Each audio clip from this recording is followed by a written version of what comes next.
Okay, thank you. Good morning. I'd like to testify. I am Phil Ermer, by the way, resident of Benton County. I'd like to testify on two brief topics. Topic one, please allow freedom of the press as laid out in Oregon's ethic laws and the First Amendment. Do the people of Benton County really want reporters' interview requests denied because of bias as perceived by county commissioners? It is stated that reporters will be given a, quote, opportunity to change this position in the future, unquote, if not in alignment with county doctrine.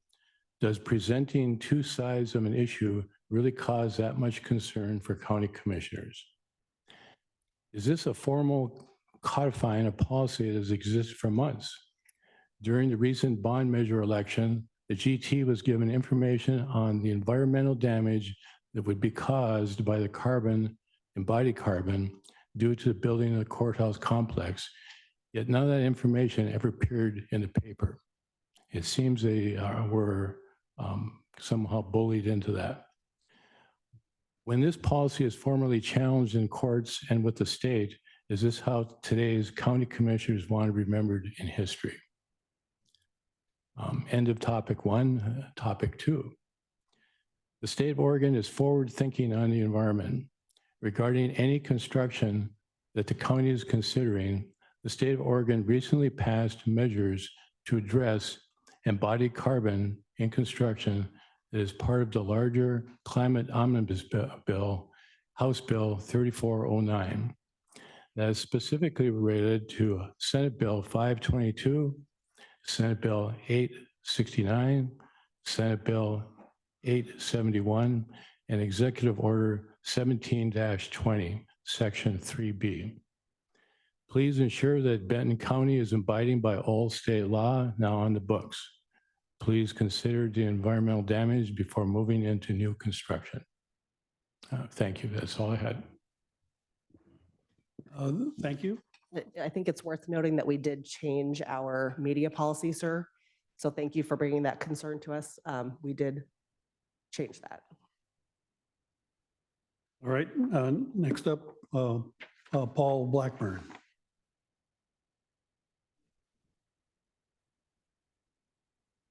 And the right-hand mic there is still on. So. Well, thanks for hearing me. I just have a concern about the freedom of speech problem that the gentleman was talking about, and that's my concern, that all sides of it of discussion will not be heard and be disseminated in the newspaper. And also with the carbon thing, I don't know why people don't realize that if we keep on knocking down the carbon, our trees will die, and carbon is the basis of all. We're all carbon, so we shouldn't be. I think the climate change and the carbon problem is not really a problem. Thanks.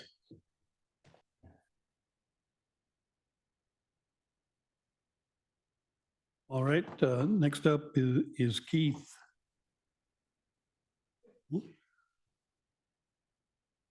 Lemke? Yeah. All right.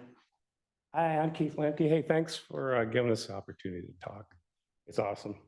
So I'm just coming here to talk a little bit about your media policy, and I've seen the amended form. And those are good amendments, by the way, taking that out. Though I would warn you, I spent the last 25 years in other countries, actually, trying to build nation states, governments and the trust between people and government. We failed every single time. One of the reasons we failed every time, and I just throw this out as a kind of a lesson learned, is that this is a really slippery slope. And as I talked to one prosecutor, he actually worked on the World Court with people in power. One man's misinformation, disinformation is another man's evidence. So you got to be kind of careful with this, particularly with the trust between the government and the people. If you notice the polls now, it's really kind of discerning to me. We're in less than 30% of the people trust the government at the federal level. At the local level, it's a little bit more than that, but not a whole lot. And the reason is because we like to manipulate information. And I spent 25 years in the military manipulating information, right? That's part of information's warfare, right? But when you start using it against your own people, it's not good. It's really bad. It ends up to be bad. And oh, by the way, everywhere we did use information where it was from the goodness of our hearts. We always wanted people to see the best of our intentions. But the problem is a bad policy is going to be a bad policy, and a good policy is going to be a good policy, regardless of who says anything good or bad about it, or what context they write about it, because at local level, we see, smell, and hear it ourselves. And we will determine whether it's a good policy or bad policy based on what we hear, smell, and see. And if you've been telling everybody that this is the greatest thing since Bright, leaving off a few small little minor points that later on come and bite them in their pocketbook or in their lives with their children or their families, then you're going to be blamed for that. And it may have been for the best intentions. But sometimes the people out that are the governed are really smarter than we think they are, particularly when we're the experts. And I just give that as a warning. Not a warning as in, if this happens, this will happen, but just be careful. You're dealing on a slippery slope. And I watched it really go bad in the past in other countries. So thank you much. You guys have a wonderful day. Thank you. And next up is Mr. Priest.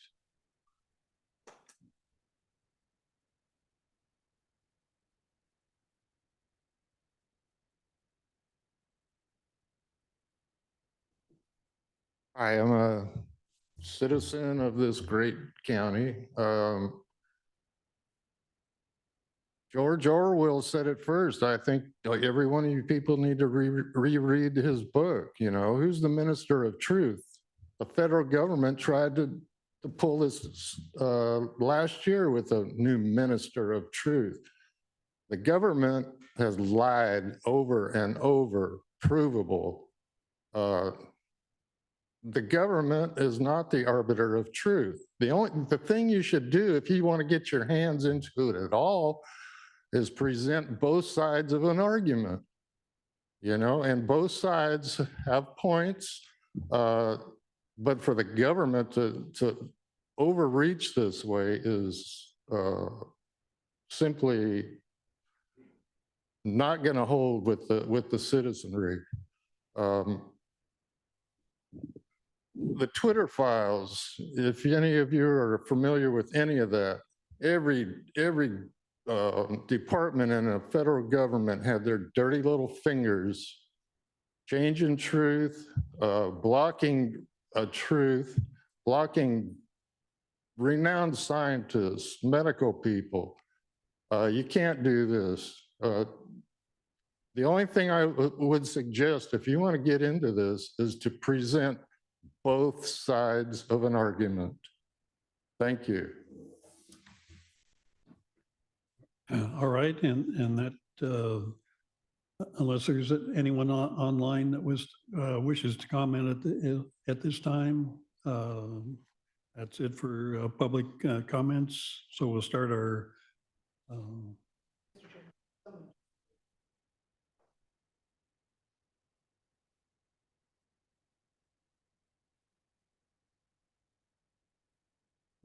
Ken, did you want to provide 3-minute testimony?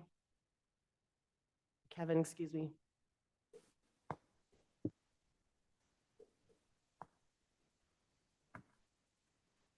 Yes, I would like to. Yes.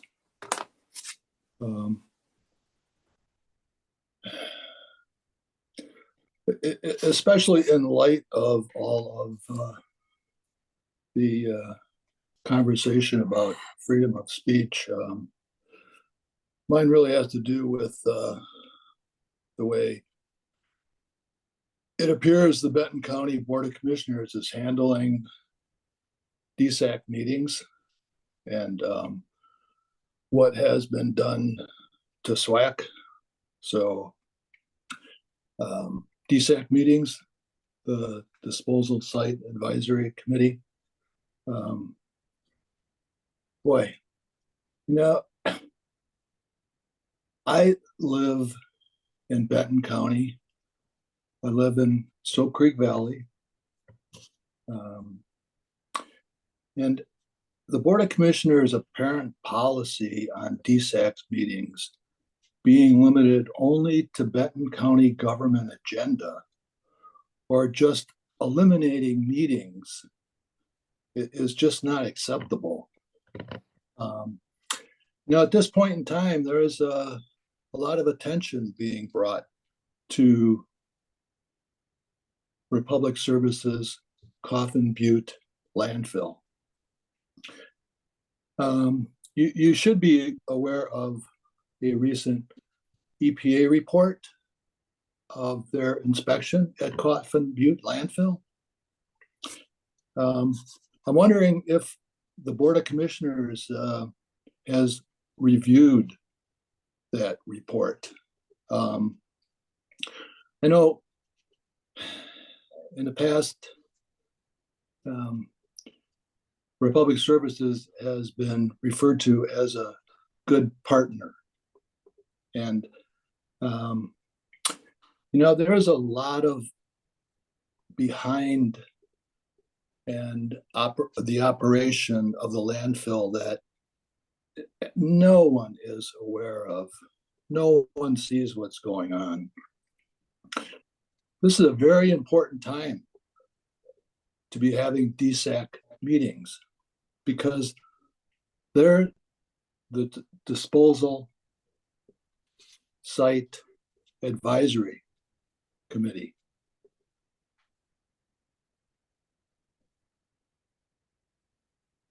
They're the ones that would be giving you feedback from the public. And it's just absolutely wrong that you're shutting them down. And it's just this continual pushback. The $3 million a year, this funding, it just seems that you're so scared to lose that money. And it's wrong. It's dirty money. All right, Ken, could you get to your conclusion? My conclusion is that the Benton County Board of Commissioners need to change their policy on freedom of speech and return to a monthly meeting of DSAC so that the public has a platform to give their feedback. Thank you. All right, thank you. Is there anyone else online that wishes to comment this morning? All right, that concludes comments from the public. We'll go into our work session. First up, monthly health update, April Holland.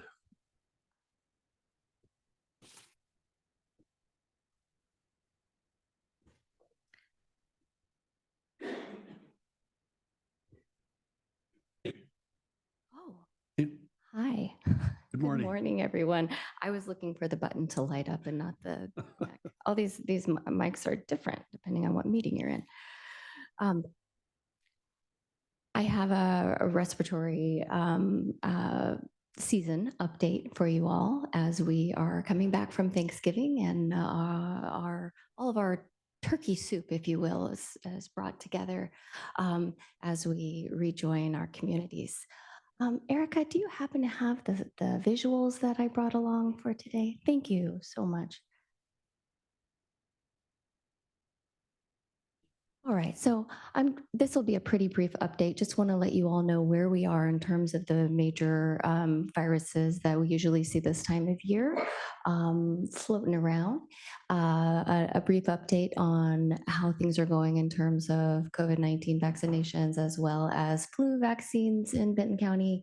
And of course, here to answer any questions that you might have.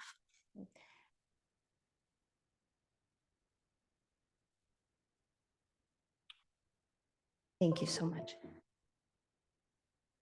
All right, so we'll jump right in. So this just shows our COVID-19 hospitalizations. So the transmission from our midsummer wave has eased, as is evidenced by the number of hospitalized individuals across the state, along with other markers. The last time we met for an update, we were near the top of that most recent hospitalization curve. In addition, testing positivity for COVID-19 is back below 10%, which is where we want to see it, down from a peak of 15.2% in mid-September. Jumping right into wastewater monitoring, this is SARS-CoV-2, the virus that causes COVID-19. As you all know, wastewater monitoring could be more timely than hospitalization data and catching trends earlier. Most of our communities in Oregon are in a plateau. However, a handful of sites, as you can see here, indicated by the red dots, mostly focused in Northwest and Central Oregon, are experiencing sustained increases of wastewater signaling, indicating that we could be in for a rise in transmission, which wouldn't be too surprising this time of year. Looking at flu, no significant activity yet, but you can see the first flickers of color appearing on this wastewater map. Most years, I'd say that we're in for more color as the weeks go on, and if we meet again in January or so, we'll likely see the beginning of flu season in earnest. Some years it comes earlier, some years it comes later. Respiratory syncytial virus is still relatively quiet right now. We had a handful of hospitalizations about a month ago. It is, again, another one of the predominant respiratory viruses that circulate, causing significant morbidity and mortality, particularly among the very young and older populations. So we haven't started in earnest yet. This graph shows us emergency department visits by the type of respiratory illness as a percentage of all emergency department visits. So basically what we're looking at here is the total percentage of ED visits for any kind of respiratory viral illness, or at least these three, remains relatively low. Relative to where we were this time last year, certainly. And you can see a decrease from when we were having that COVID bump in the summer and early fall. I do think that is also due to change, and expect that to rise. Speaking of, I said turkey soup, here's our variant soup. Still like nothing, no one predominating variant happening. We're seeing, sons of Omicron, if you will. It continues to sort of branch off and do its thing, but nothing new in terms of severity. Okay, you saw this slide last month when I came to you. This is just recaps the information about the newly formulated COVID-19 vaccine. But I wanted to just update you with a couple of data points to share how Benton County is doing in terms of being up to date with vaccination. So data through about mid-November shows about 13,800 Benton County residents are up to date with the newest vaccine. Last month, it was around 5,200. Benton County is right now the second highest county in the state for the vaccination rate for COVID-19 for overall population, at 11% vaccinated with the most recent vaccine, and first in the state for 65 years and over, with 41% vaccinated as of the most recent data. So we're really proud of the continued outreach that our public health team does, as well as our community just being invested in and staying as healthy as possible.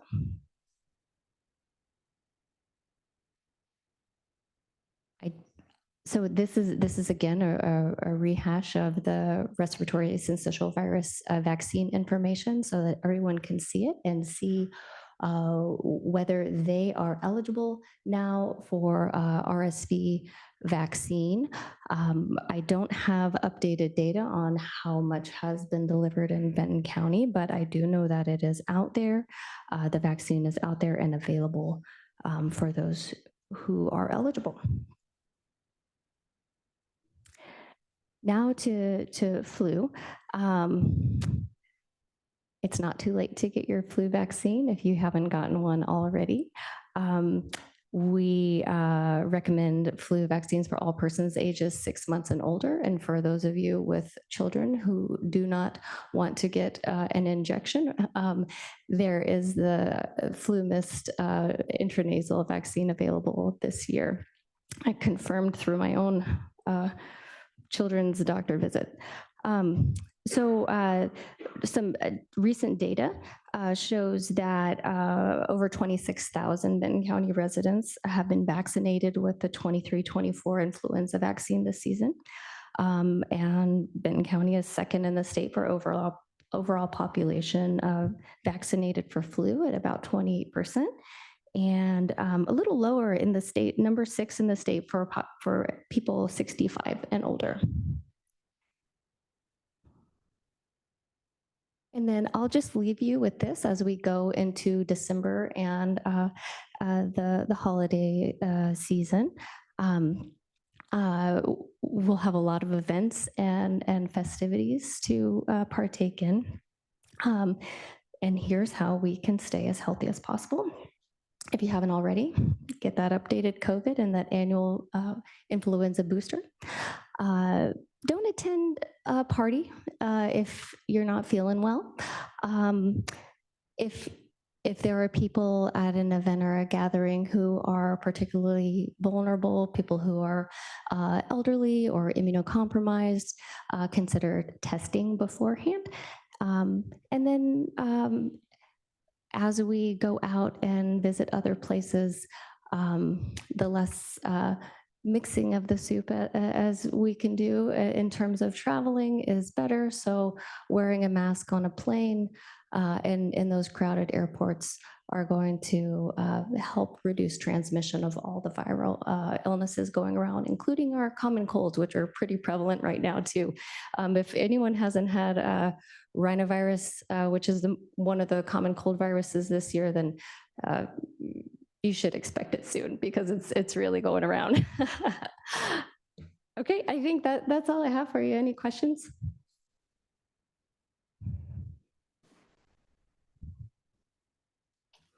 Any questions for April? No, but I appreciate the presentation. Thank you. I'll tag on to that. You mentioned rehash a couple times, and this seemed fairly fresh to me. So it's timely. I guess a couple of questions. You mentioned the COVID testing. Are test kits readily available, or what's the situation there? Sure. So if folks haven't already taken advantage of the most recent federal government provision of free COVID-19 tests, those are still available. I don't have the URL with me, but it's something like USPS COVID tests. I'm sure you could find it on a search. And at many Benton County buildings in the lobbies, including at the Sunset Building and the HSB. I'm not sure if here in the Kalapuya building, but in many of our locations, we have OHA provided antigen test kits, the home test kits for someone to come and take enough for their needs for their family. Great. You talked about the RSV virus. Does it have a season? Is it? But it has its own timeline. Wintertime, everything ramps up, and that's one of the things that it sounded like it hadn't got going yet, but you're anticipating, probably in the near future, that that's going to be showing up. Is that correct? Yes, Chair Malone. The usual season for RSV is, it's usually the highest January through March, but there is some variation there. In 2022, it started early in late October, so we wanted to make sure to have the data available, particularly as we have wastewater surveillance available and we have vaccination options now. So because we have those tools at our disposal, we want to make sure that that we can share that data with you. Okay, and do you anticipate the RSV being like the flu, an annual vaccination recommended? I don't think that's been determined yet. This is a newly rolled out vaccine for those most affected by RSV. You know, it has been a really big contributor to hospitalization and even death. When we hear about young babies, getting a respiratory illness and being hospitalized, a lot of times that's RSV, or someone who is in a long-term care facility and has a respiratory illness. Many times that is also RSV. So it is important that, and a huge breakthrough, that vaccination is available now. In terms of what it looks like going down the road, I'll bring that to you as soon as we have more information. Great, thank you, and really appreciate your team's efforts to keep us informed, and that it's comforting knowing you're doing your job and tracking what's going on, and hopefully we're able to get the information to the wider community. Thank you. They're a wonderful team. They work very hard to serve our communities. Thank you. Take care.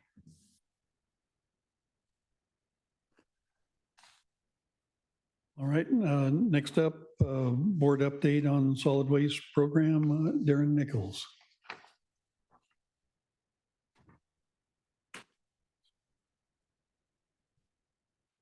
Good morning, thank you.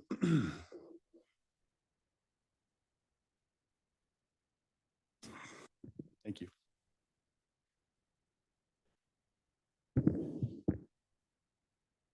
Good morning, commissioners. For the past 2 years, I've served as your community development director. During that time, the department has worked on a wide range of issues, including solid waste and disposal. This morning, I'd like to spend a few minutes recapping the work we've done on solid waste and sustainable materials, provide a snapshot of where we are on those efforts, and then look at where we need to be headed and why that matters. I want to start with community values. With input from more than 3,400 Benton County community members, our 2040 Thriving Communities core values are based on two fundamental principles: equity for everyone and health in all actions. Equity for everyone means that we appreciate the inherent value of each community member, we honor differences, we celebrate diversity, and we foster inclusion. Health in all actions means that we recognize and will address the well-being of our people by including health considerations in all policies, practices, activities, and operations. Based on the shared principles of equity and health, the core values ensure that we have vibrant, safe, and livable communities that promote creativity, forward thinking, a sense of place, and a high quality of life, and that supportive people and resources in welcoming communities actively build social connections, personal interactions, and community resources that foster belonging. The community has clearly voiced its values for today and for the future. So let's talk about solid waste and sustainable materials. In 1974, Benton County developed its first solid waste management plan for a regional landfill at Coffin Butte.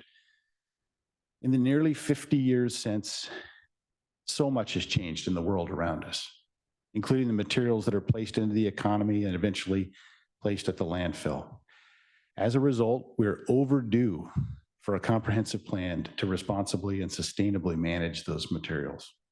So, building from the 2040 principles, in late 2021, we began to reframe how Benton County, the community, and Western Oregon think about solid waste, shifting from an end-of-life paradigm to instead focus on impacts from the complete life cycle of sustainable materials.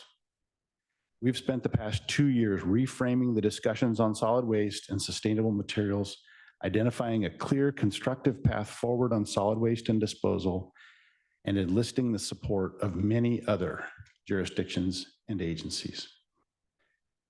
In 2022 and 2023, dozens of community members, interested parties, and industry representatives, state and local agency partners all worked together as part of a community-driven work group to understand the history of solid waste management in Benton County, to understand the laws around solid waste and how those have been applied, and to develop findings and recommendations for how this community and the region could move forward together on solutions for managing sustainable materials.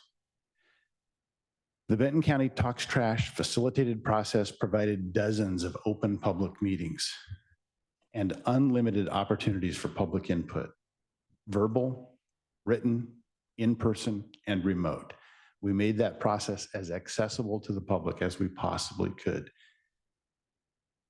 From that work, and for the first time ever, we now have a commonly understood history of solid waste in the Coffin Butte landfill, along with 125 pages of findings and recommendations from the community, the overwhelming majority of which are consensus-based, many with unanimous consent, and more than 1,000 pages of community input and thoughtful discussions on solid waste issues.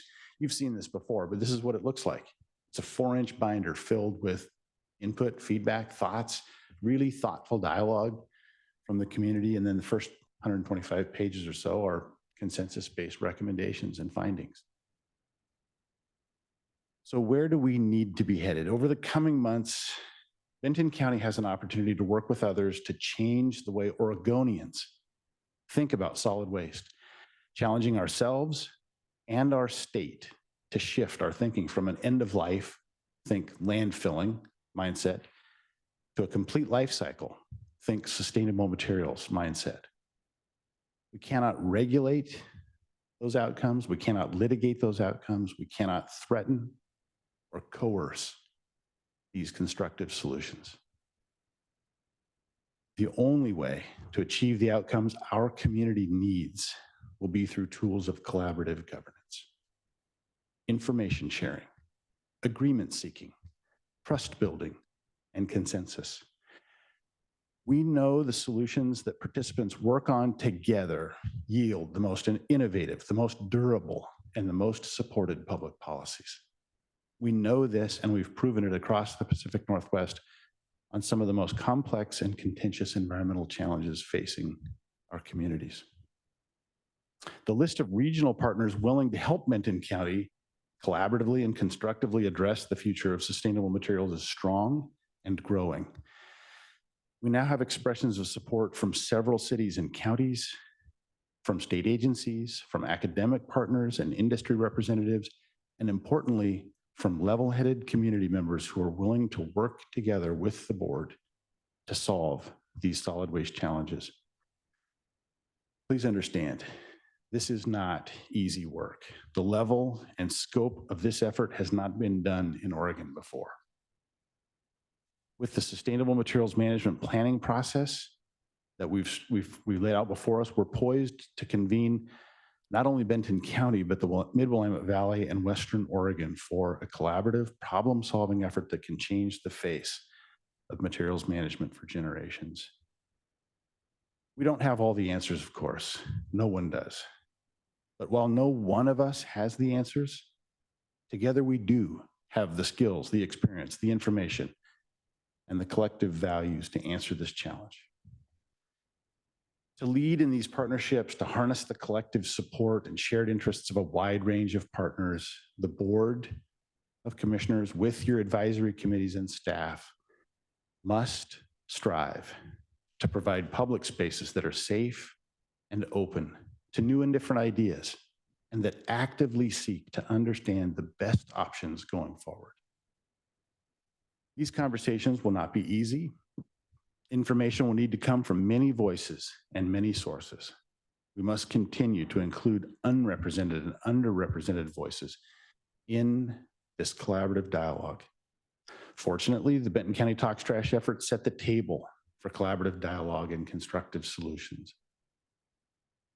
But unfortunately, we still need to address some serious shortfalls with our disposal site advisory committee.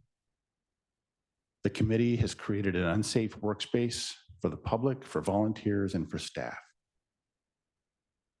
Committee members have dangerously misled the public, and the committee has ineffectively wasted public resources.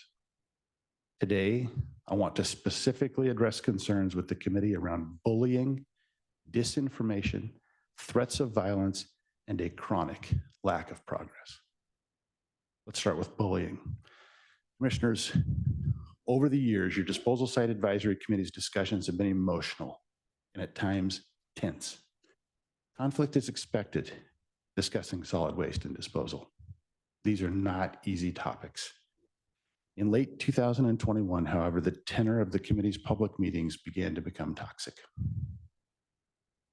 Multiple solid waste advisory committee and disposal site advisory committee members expressed concerns for their personal safety, saying they no longer felt safe participating in committee meetings and could not continue to serve on the disposal site advisory committee. Committee members were afraid of retribution from newly appointed members and worried that that would spill over into their personal lives. They were concerned that dissenting voices were being silenced by bullying behaviors, and they did not feel safe in their own homes with their families. In early 2022, 5 long-serving committee members resigned. Since then, I've personally witnessed committee members assert on record in public meeting how their superior A+ intellect could imagine better outcomes than intellects inclined to work with others.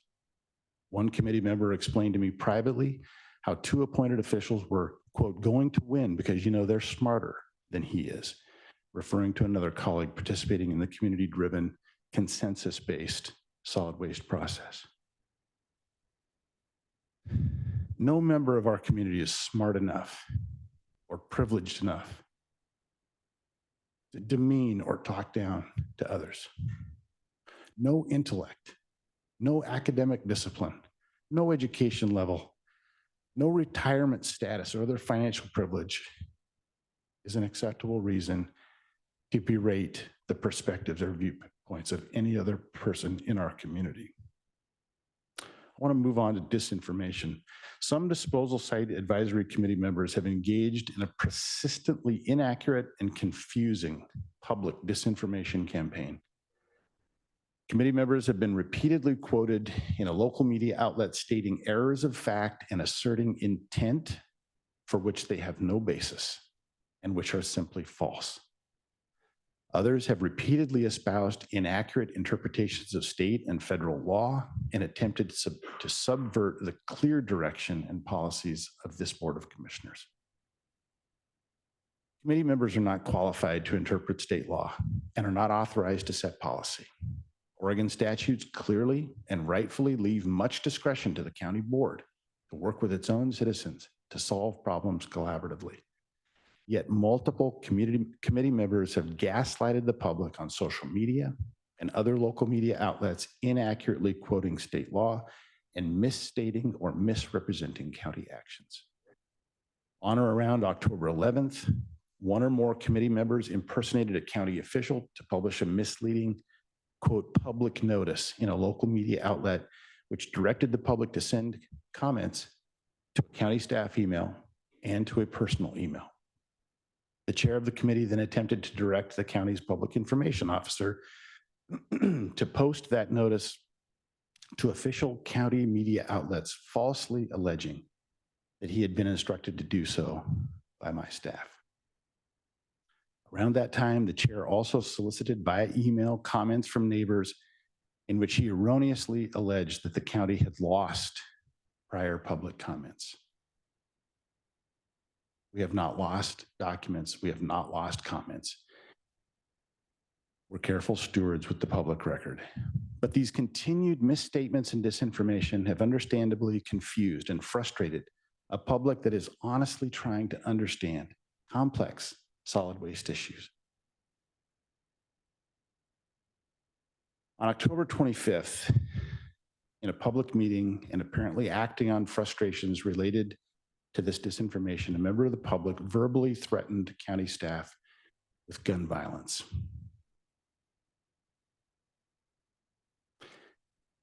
The committee's leadership simply responded by reminding the community member to mute their microphone and continued with the meeting.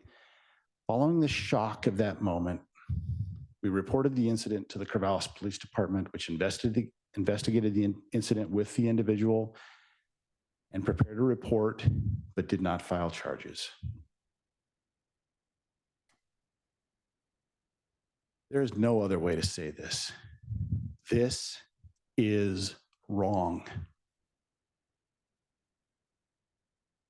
This type of behavior is wrong.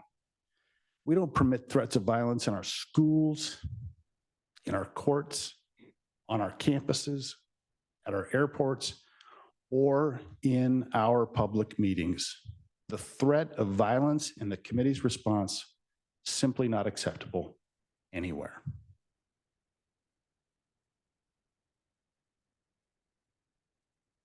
The committee's continued decline in civility impedes inclusion and diversity of participation. No one feels safe coming into a space like this. The committee is not making progress on its key responsibilities, despite meeting repeatedly and spending hours in public meetings demeaning staff and the board and sending hundreds of emails to staff and commissioners disparaging the county's performance. The committee has not done the basics. It has not adopted meeting minutes, and it has not adopted a state-required annual community concerns report for either 2021 or 2022, two of its core functions. After watching the behavior of the committee erode to these unsafe levels, in my professional opinion, the Disposal Site Advisory Committee is no longer open to or listening to the perspectives of this community. It has become, unfortunately, a self-reinforcing echo chamber for a few passionate voices who live near the landfill. While we understand the passion behind those perspectives, we cannot tolerate abusive behavior or threats, and we cannot allow a few loud voices to speak for Benton County or for the rest of Oregon.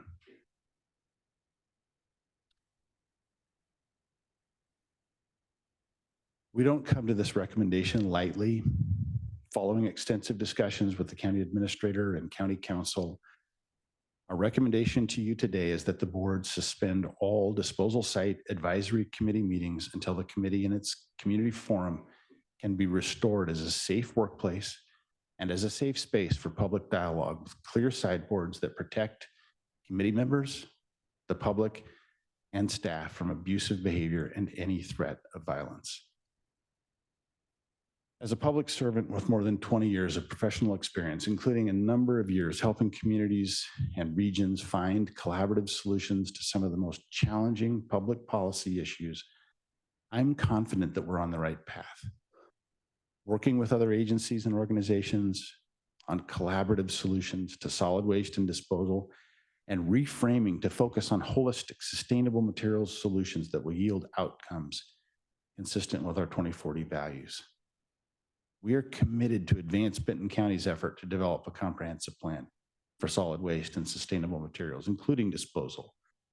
We're committed to equity, inclusion, safety, and well-being for everyone. We're committed to work in collaboration with the community, with public and private partners, and with local and state agencies across our state. Thank you for your consideration of this request on this critically important issue.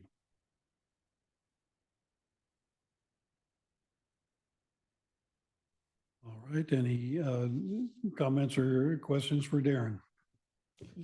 Yes, thank you, Darren.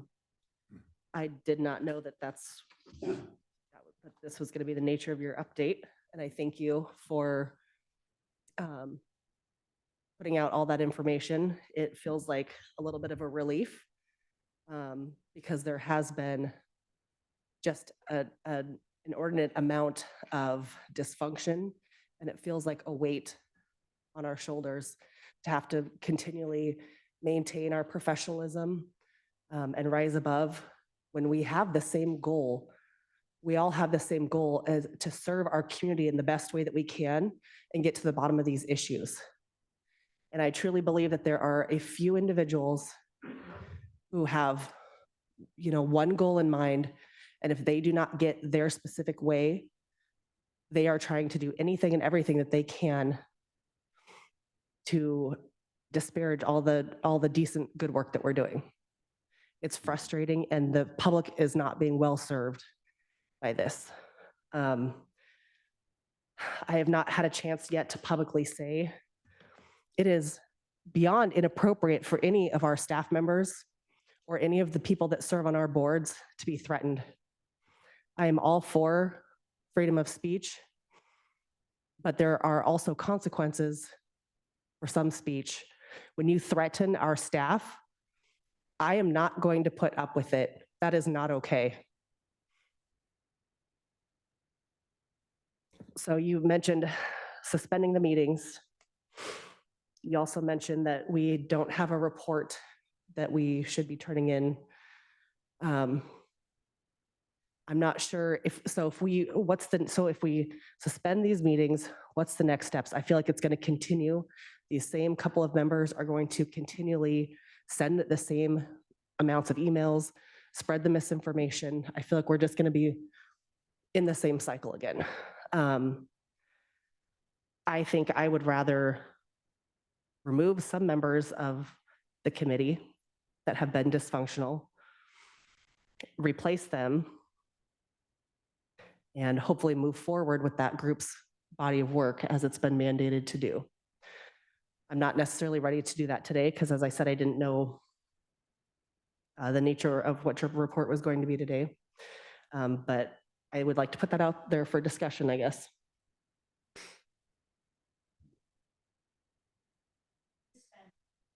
Sorry, we have spent a tremendous amount of time and investigation, and this is not something that we wanted to bring to your attention. It's very unfortunate. This is a necessary pause. This is a committee that has existed since 1974. We are very committed to providing and delivering on those deliverables. Way we reported you today, this testimony, is that not only do we need to provide a safe space for all our committee members, the staff, and many members of the public who have participated, but we also have deliverables that are just not coming down. We need some time. We are committed to coming back to you in late January. We are looking at our bylaws. We are looking at a lot of different approaches. We're not necessarily looking at removing members or not removing members. We have to holistically look at this. And I believe that the Department of Community Development, as well as I speak for most of the board here, are very committed to working together so we can have thoughtful discussions. We can have thoughtful dialogue. And I think that that's very important. And I think that the board transparency is super important, but we're telling you that it's dysfunctional right now. And we can't deliver right now. And we are looking for your support so we can take a pause, get to the books, sharpen our pencils, and be able to provide you a pathway forward. Thank you. And I completely support taking a pause, but I would like to hear from the other two commissioners, their thoughts on potentially removing members before or sooner than later. Otherwise, because I really believe that these same members will continue to send emails and spread disinformation and say, when are we going to meet? When are we going to meet? Challenge, the board's authority to pause the meetings. Commissioner Ojero? Thank you. I agree with the approach of pausing until we've had a chance to cool off a bit and to review the bylaws, move into the new year. The work is important. The concerns of the nearby residents to the landfill are important. The health implications of the methane emissions are out there for people to see now. If you can get past the paywall for some of the local papers. And I am looking forward to seeing that actual EPA report. One of the things that is frustrating in this entire arena of solid waste management is the amount of finger pointing that goes in different directions. There are many regulators from DEQ to EPA to state OSHA and federal OSHA when it comes to some of the issues at the landfill. And I think that we are chewing each other up with our community members when we should be really directing a lot of this effort towards the environmental regulators that have the clout to do something. So I concur with Darren. We need to shift the dialogue so that we are really focusing in a much more collaborative manner and insisting upon clear regulation from the authorities that have responsibility to do so. So I concur with the approach that Darren has proposed today. All right, thank you. Well, Darren, thank you for your comprehensive and sobering report. From my point of view, we will find ways to listen with civility and respect. Finding ways to compromise because we are all in this together. And I think you've pointed out the partners that we've had, and looking forward to expanding that group. And we will find common ground as well, and welcome all members of the community. I'll give you an easy one here.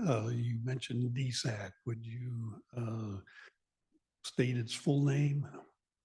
Yeah, that stands for the Disposal Site Advisory Committee.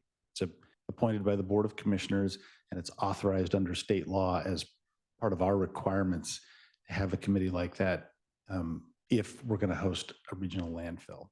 So, and as Administrator McEnany mentioned, the committee's been in place since the early 1970s when Coffin Butte became a regional landfill.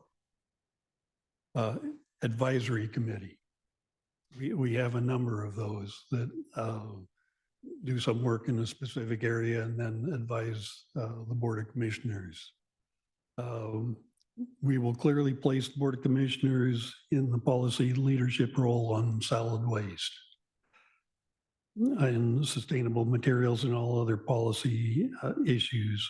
While advisory bodies remain the best practice in many governance situations, the responsibility to set policy and establish the direction of Benton County will remain with the elected officials that represent Benton County.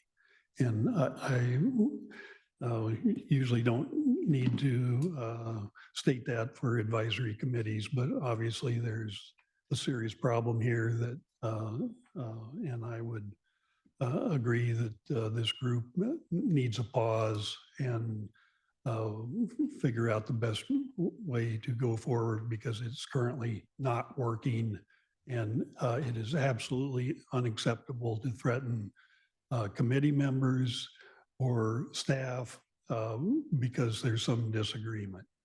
And I don't think I can state that any clearer. Unacceptable. And so we need to figure out a path going forward. And I think a pause at this time and figure out how to go forward and get this committee to do this advisory committee to do its job.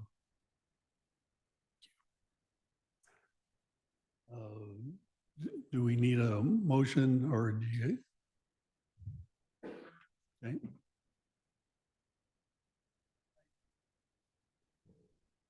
I would suggest a motion be on the lines that you move to suspend meetings of DSAC and any activity of DSAC until community development can come back to the Board of Commissioners after the first of the year with a plan to move forward with that committee. All right. So moved. Second. All in favor of the motion, say aye. Aye. I'm, Motion carries. And thank you. And I really feel like we're on the right track with the solid waste effort.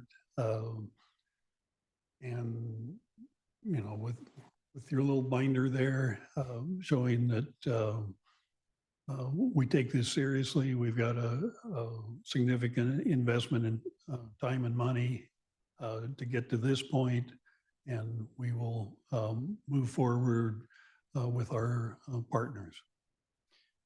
Thank you, Commissioners. I really appreciate your support and leadership on this issue. Later this morning, we're going to talk about some bright spots going forward and some more positive parts of our work. But really appreciate your support. Thank you. All right. Would you like a break at this point? We will take a 10-minute break and come back. Next up is the consent calendar and then proclamations. So.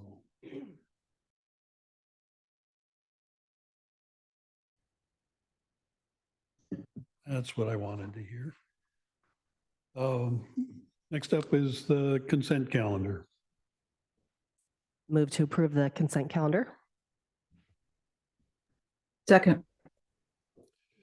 All in favor, say aye. Aye. Aye. I, Consent calendar is approved. Next up, proclamation proclaiming November is Native American Heritage Month. And Commissioner Wise is going to read the proclamation. Hey, that's me. In November 1990, a joint resolution was passed by Congress and signed into law declaring November as National Native American Heritage Month.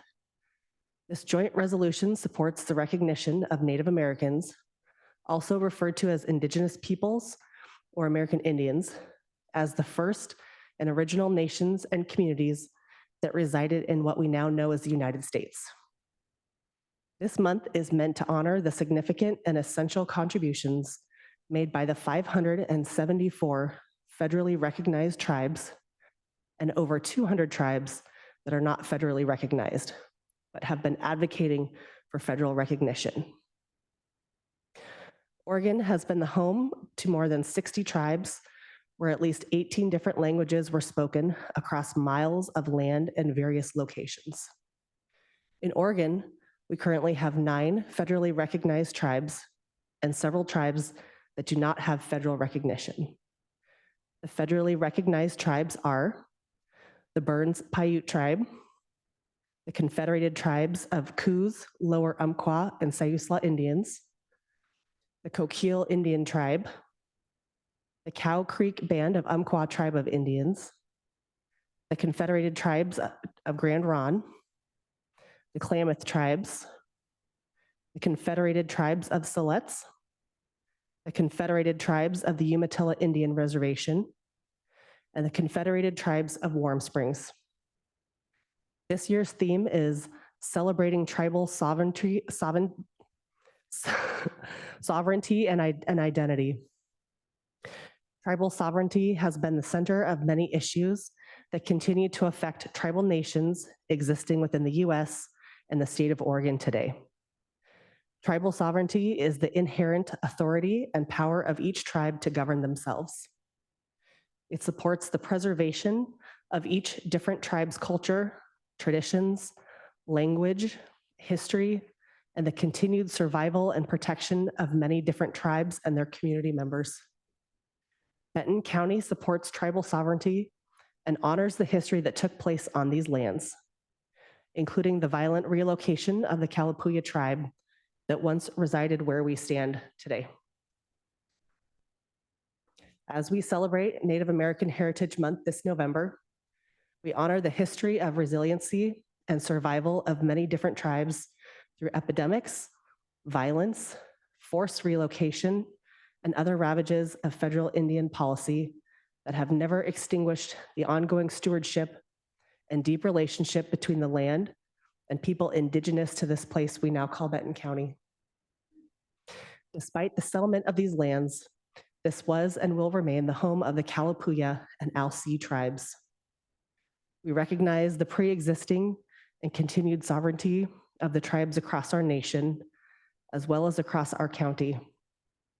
We express gratitude to the Native American communities that have continued to share knowledge and perspectives on how we care for, impact, and protect the lands we live on and the communities that came before us. Therefore, be it proclaimed that November is National Native American Heritage Month. All right. Thank you. And I would entertain a motion.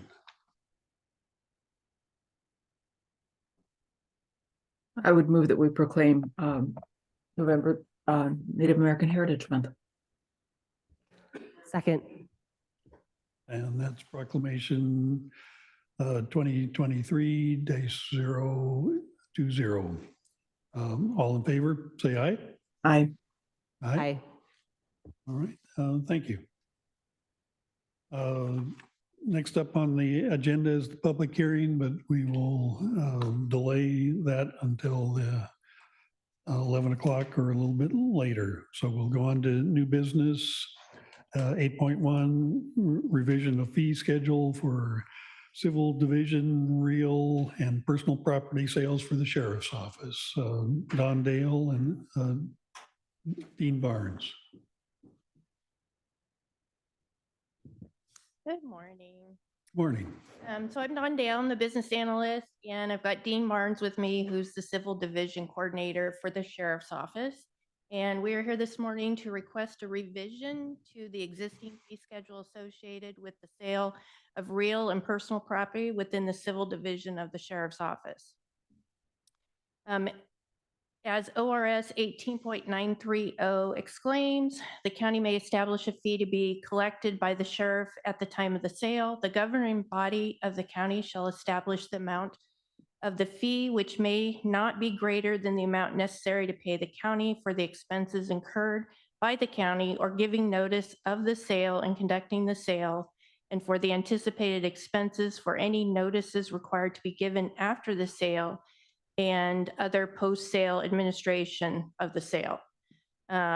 We came to you guys last year in December, adjusted those fees, which outline the costs associated with preparing, conducting, and finalizing sales of real and personal property. While some fees are fixed by the statute or by the nature of the expense, such as other fees, employee wages are what are subject to change. So we're here to ask you to update that fee. And we base that on the average hourly rate, which was calculated using the actual costs associated with patrol, salary, and benefits, and is adjusted for the second half of the calendar year based on the negotiated wage increase, which will be effective July 1, 2024, of 4% in the collective bargaining agreement between Benton County and the Benton County Deputy Sheriff's Association.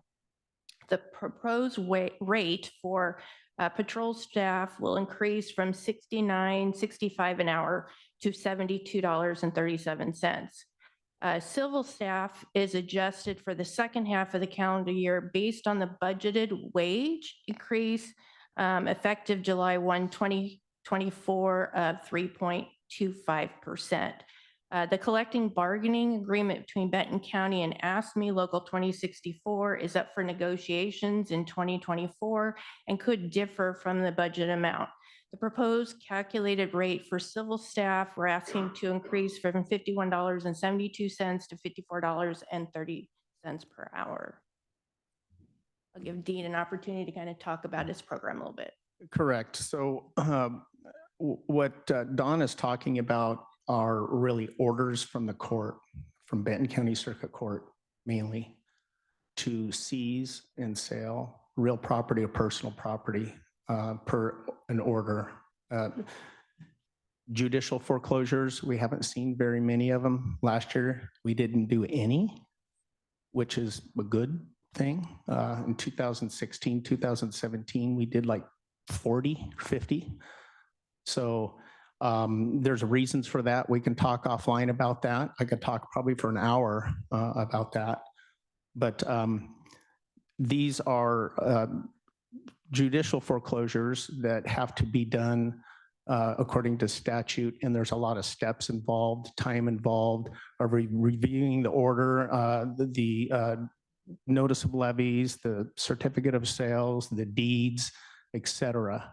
And so these are the fees that are being forwarded to account for my time and sheriff's office time, patrol deputies' time to conduct these orders. All right, any questions? I appreciate the clear explanation, and Dean, I appreciate, I was wondering, I mean, I don't hear about this very often, and Right. Clarifying how frequent this is. Zero is a nice number. It is nice, yeah. But you still So have far, to establish a fee schedule for when these things come up. So if there's no other questions or comments, I'd entertain a motion. I move to approve the revised fee schedule for the sales of real and personal property conducted by the Benton County Sheriff's Office Civil Division, order number D 2023-076. Second. All in favor of the motion, say aye. Aye. Aye. Aye. Motion carries. Thank you. Thank you. All right, next, policy revision for approval of A100 technology acceptable use policy. Adam Lortz, good morning.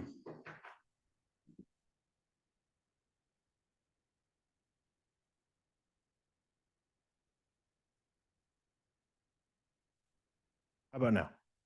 Great. As I said, good morning. Yeah.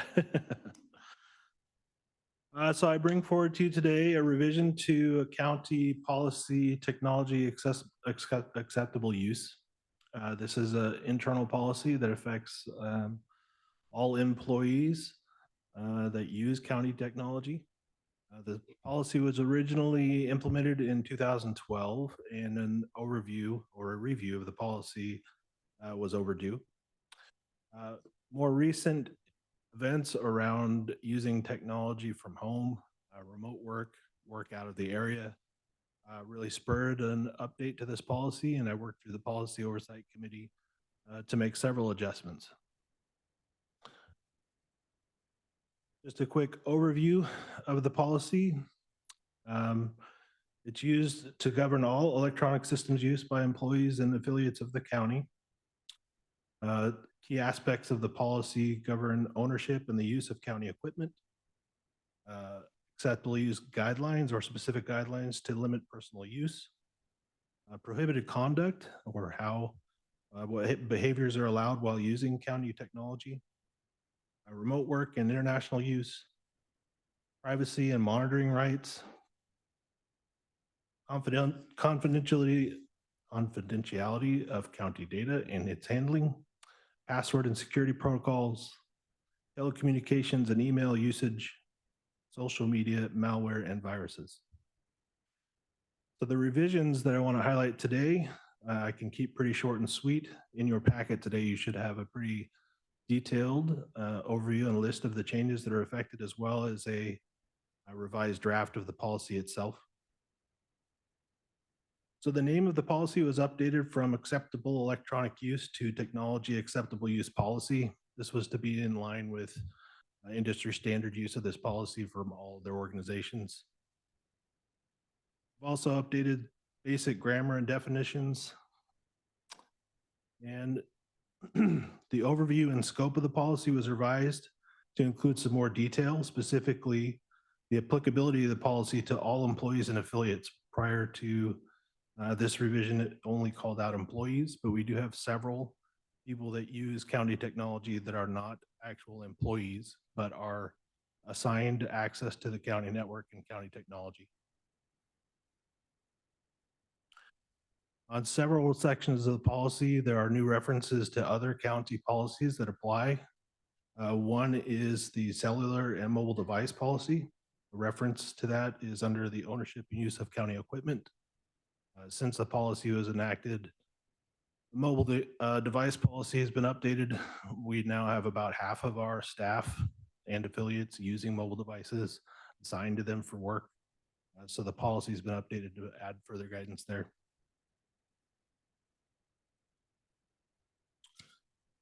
We revised for clarity the section on prohibited conduct. I worked with Sarah, our EDI coordinator, to make sure that the language is in line with what we expect nowadays for conduct, not only in business, but with technology specifically. We added a new section for remote work and international use that calls out the telework policy, or P307. To go take that a little further, the reason that there's language around remote work and international use in this policy that is not in the telework policy is because there's situations where people could be using technology outside of the area that doesn't necessarily fall under the definition of remote work. So this policy outlines what's acceptable and what's not, and what the expectations are for people using technology out of the area.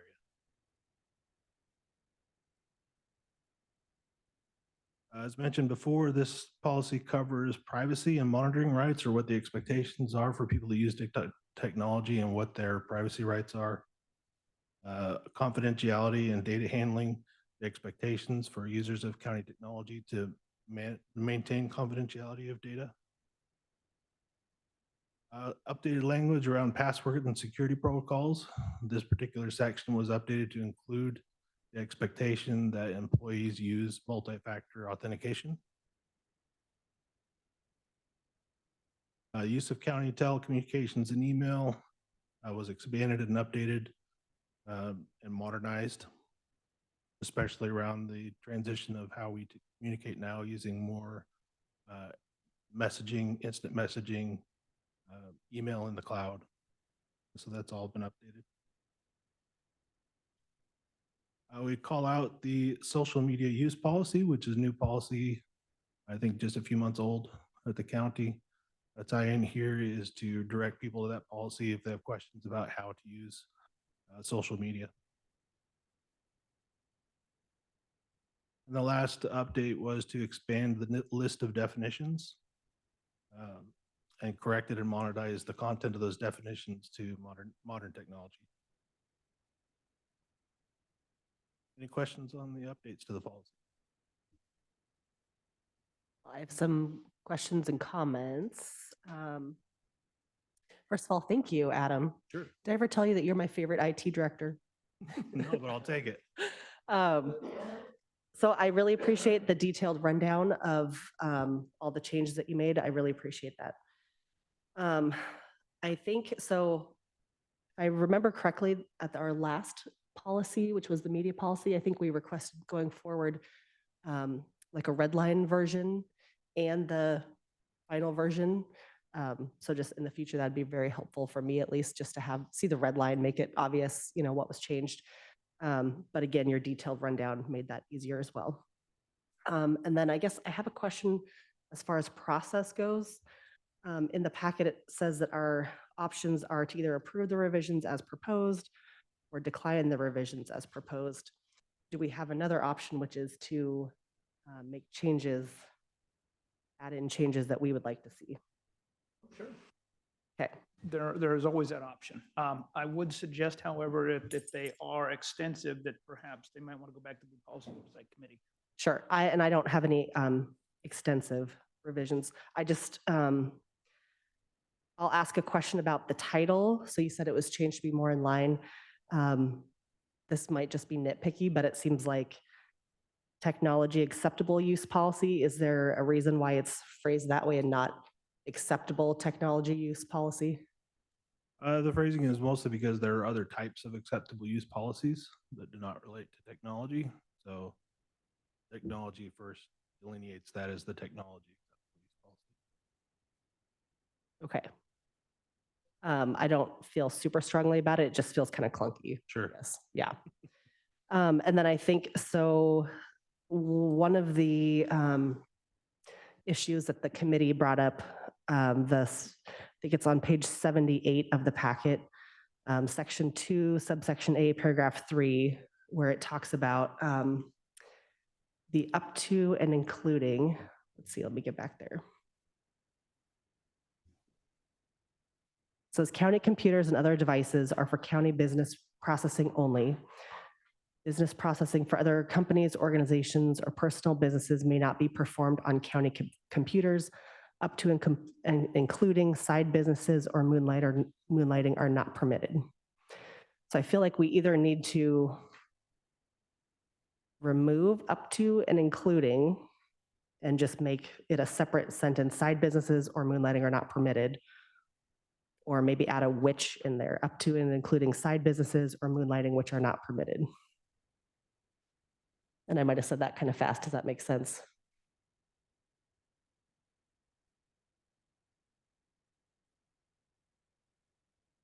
Oh, and it's page 2 of 12 of the, yeah, under acceptable use.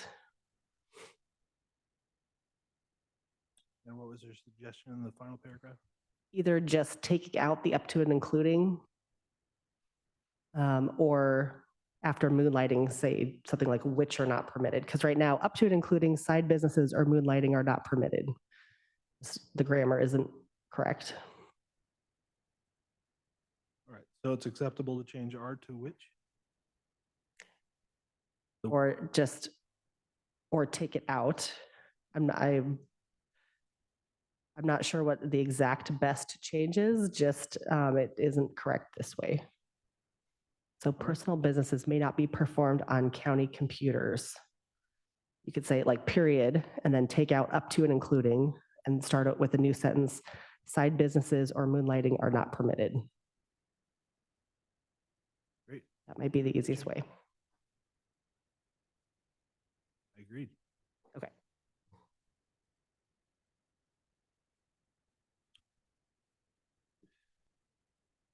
Well, I appreciate the effort trying to have our policies keep up with the changes in technology, and I know that's a challenge, and just in general, having our policies and line up with our operations. So I think this is a important effort in an area that moves right along, and so I appreciate the challenge of coordinating our policy with what we actually do. So thank you for the efforts, Commissioner Ojero. Thank you. I wanted to thank you, Adam, for the clarity of the way that you addressed recent comments. I had an opportunity to comment earlier, and I note the responses to some of the questions that I asked. I do want to highlight the fact that we talk about outside of the area of county facilities, and that question and that definition has not been addressed in this particular policy, but that you mentioned that it might be addressed in future in the telework policy. So that's I think an issue that we are going to have to address somehow. We have people that work for us that live quite a ways away. I understand that this is a complex issue, and this is not ripe yet. Yeah, to that problem specifically, we struggle with that in committee mostly because it's hard to come up with one definition that matches every potential issue, where having a device out of the area is a problem. So it might be that, if we did something like 50 miles within the closest county facility, do we need to be that specific? Does 51 miles not qualify? Just as an example.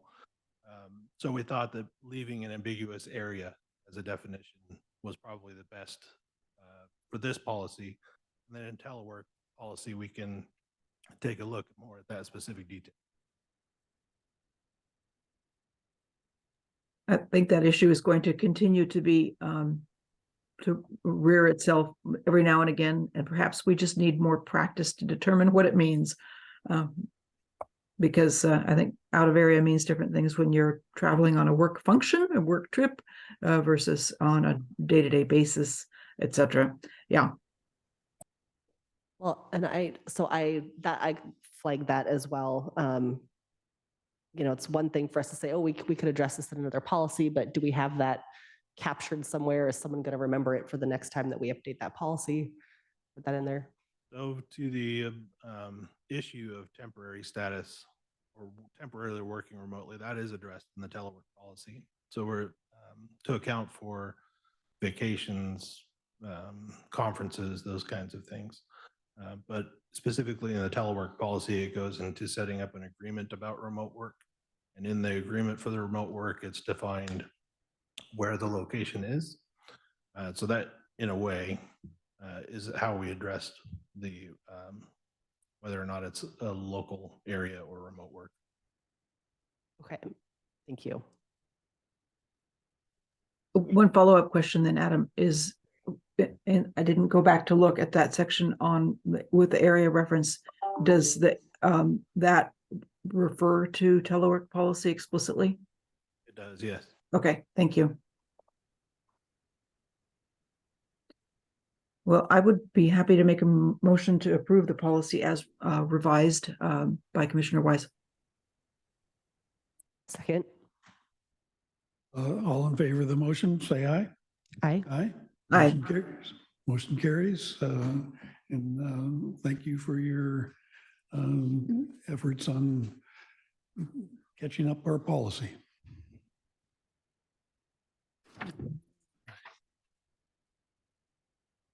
Next up, revising fees for permits, applications, and services in Public Works, Community Development, and planning for 2024. Gary Stockoff. Darren Nichols is also listed. I will begin real quick here, and this is the annual pilgrimage to the board to increase our fees and our charges. And so you look at Public Works, the majority of them are no charge or no change. The ones that have gone up are the 5%, which is the maximum that we can go. And those are probably our more staff intensive processes. So that's why they've gone up that level. I will say we also have one new fee, which is the stormwater development fee. That's something that DEQ and EPA came out and made us take care of. That went into effect in March. The fee that's shown for us is just the amount that is for Public Works. So the fees, I think you see a separate companion fee in community development. So that's kind of the gist of mine. Laurel is here. She can bail me out on anything that I just messed up on, and would defer to any questions. Commissioner Ojero. Thank you, Chair Malone. My question is really more about not the content of the proposal for Public Works, which is for a 5% fee increase, but for the way it's structured in the order. It seems to me that our order is a little confusing. The two paragraphs are that the Community Development Planning Division, Public Works Department revised fee schedules as shown in attachments A and B shall be approved as of January 1st, 2024. That's clear. But then the second part of it says that Community Development, and Public Works should consider annual incremental fee increases by the amount of 5% or the Western Region CPI plus 2%, whichever is greater. And that's not what's recommended in the attached appendices. So I was confused about that dual strategy of, of recommendations in the order, and was wondering whether the second paragraph perhaps refers to in future we should consider that as a standing approach, or because it as it stands now, this is not clear to me. Was it that one was the allowable? Because it looks like the request is to approve it by 5%, not the allowable 5.9. Right.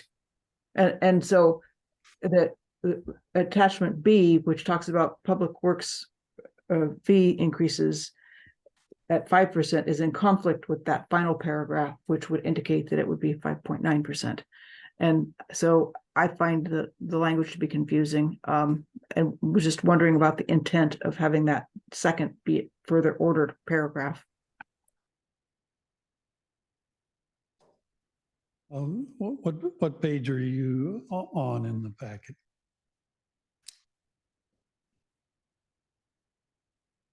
Page 96.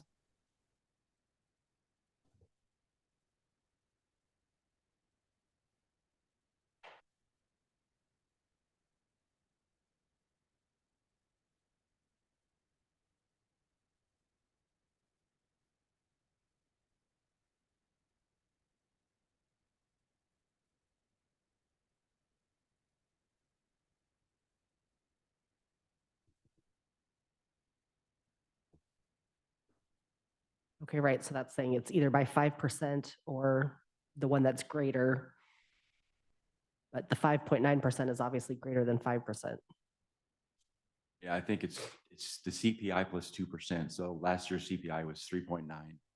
So we could have, in theory, gone to 5.9, but the typical is that it's no more than 5. So that's where the came in. The second paragraph, the commissioner is bringing up.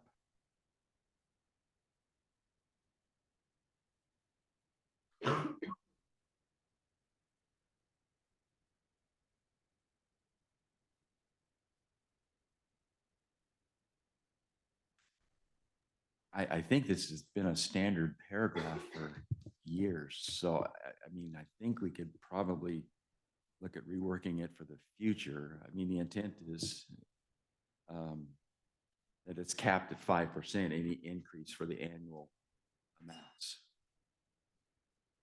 It's confusing. I think that we could probably strike that final paragraph because it's not what we're approving. We're approving the fee increases as proposed in the attachments. But I would look to Vance for an answer. Yeah, I think typically what we have is we have the attachments A and B, which describe with great specificity the fees that are being increased. And it is those fees that the order purports to approve. The second paragraph, Commissioner Ojero, you're exactly right. This seems to do something very different. So if the intent is to adopt the fees as specifically presented on attachments A and B, and I would posit this second paragraph is not necessary. If, however, your intent is to increase up to 2% and 5%, then attachments A and B wouldn't be necessary. So it's one or the other. Like I said, historically, I'm pretty darn certain it's been the attachment method with everything listed as the fee for the next 365 days. And I believe that if it's more than that 5%, there would have to be justification and information in the packet that would be included as one of the attachments. So I think the second paragraph, as you're saying, probably could be just eliminated. But I'm going to defer to community development. Thank you, Gary. And thank you, Commissioner Ojero, for flagging the inconsistency. I think this is a case where we use the standard order language from a prior year, and we didn't read it first before we did our homework, but I can say that from a community development standpoint, we would propose to strike that last paragraph and just go with the specific fee schedule in front of you. And Erica, we keep saying the second paragraph. It's the second wherefore paragraph in this order that says, be it further order that we're discussing. So we would be good today to accept this with that change and rather than bring it back to another meeting, corrected? Correct.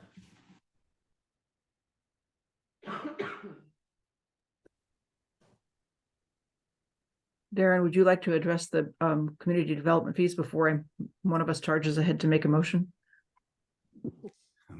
Thank you. Commissioner, yes, I would. Just quickly want to give you a chance to ask us questions about the homework that we've done.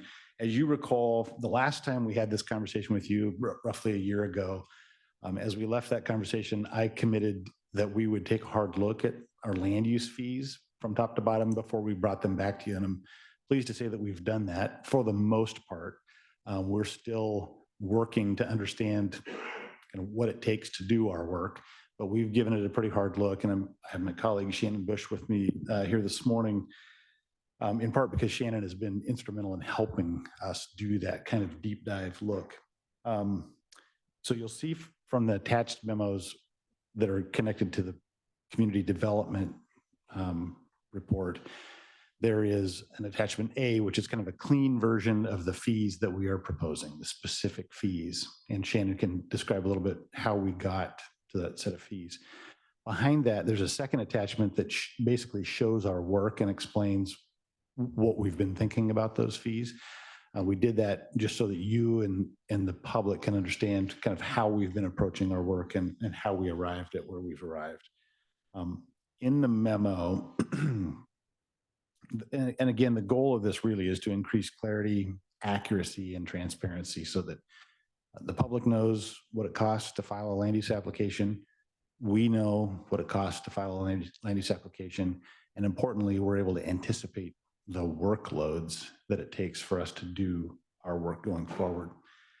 In the memo there, page 1, you'll see there's an example of the former fee schedule layout. And when Shannon and I went back and looked at what we've used historically, we struggled to understand what our own instructions were. And I think that was kind of a clear indicator that we needed to be more clear with you and with ourselves and with the public about the fees that we're charging and why. So Shannon can talk in much more detail than I can about how we got there and the work that we did. And I think it'd be good for you to at least hear that. And then if you have questions, please do ask. Thank you. Good morning, Commissioners. So what I will share with you today. Thanks. Is, I just want to give you kind of the quick highlights here. What we really wanted to do was to just provide more clarity and kind of simplicity to our fee structure. The way it had been was complicated with a series of symbology associated with each line item.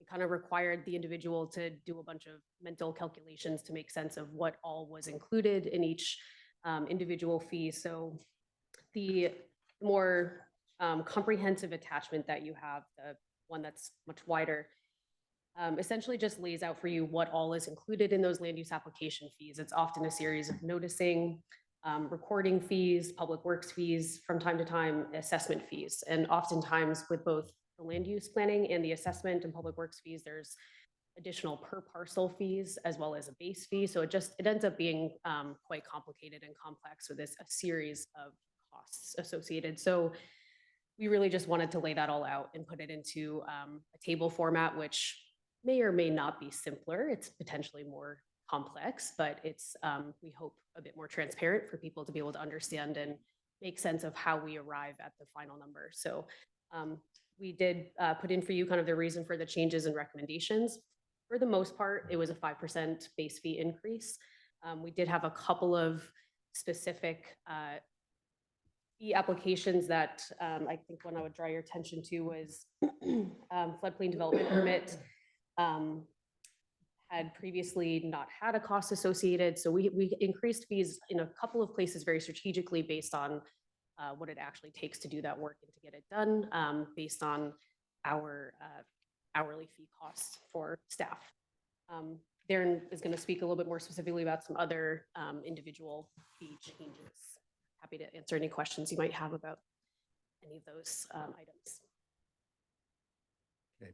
I just want to mention one specific fee change relating to land use applications at the landfill site zone. So you may recall from last year, we applied a deposit, a required deposit with an actual cost to process a land use application in the landfill site zone. That deposit was set at $10,000, but with an understanding that the applicant would cover the actual costs, either in addition to that deposit or would be reimbursed if the actual cost fell below the $10,000 deposit. What we inadvertently did in setting that fee structure is we created a $10,000 fee to appeal a decision in the landfill site zone. That was not our intent. That was an oversight. We've corrected that in this version. The cost to appeal a decision in the landfill site zone is still actual cost. These are involved, complicated, and very expensive kind of processes for the county to undertake. But the deposit fee is 50% of the application fee, so a $5,000 deposit, and then actual costs will be billed to the moving party. So whether it's the applicant or the appellant, whoever files the application will be responsible to bear the cost of processing that application. So if you feel like there's a different fee structure that is more appropriate, please feel free to say. We chose to do that because we thought it was not appropriate to require a $10,000 deposit on appeal, but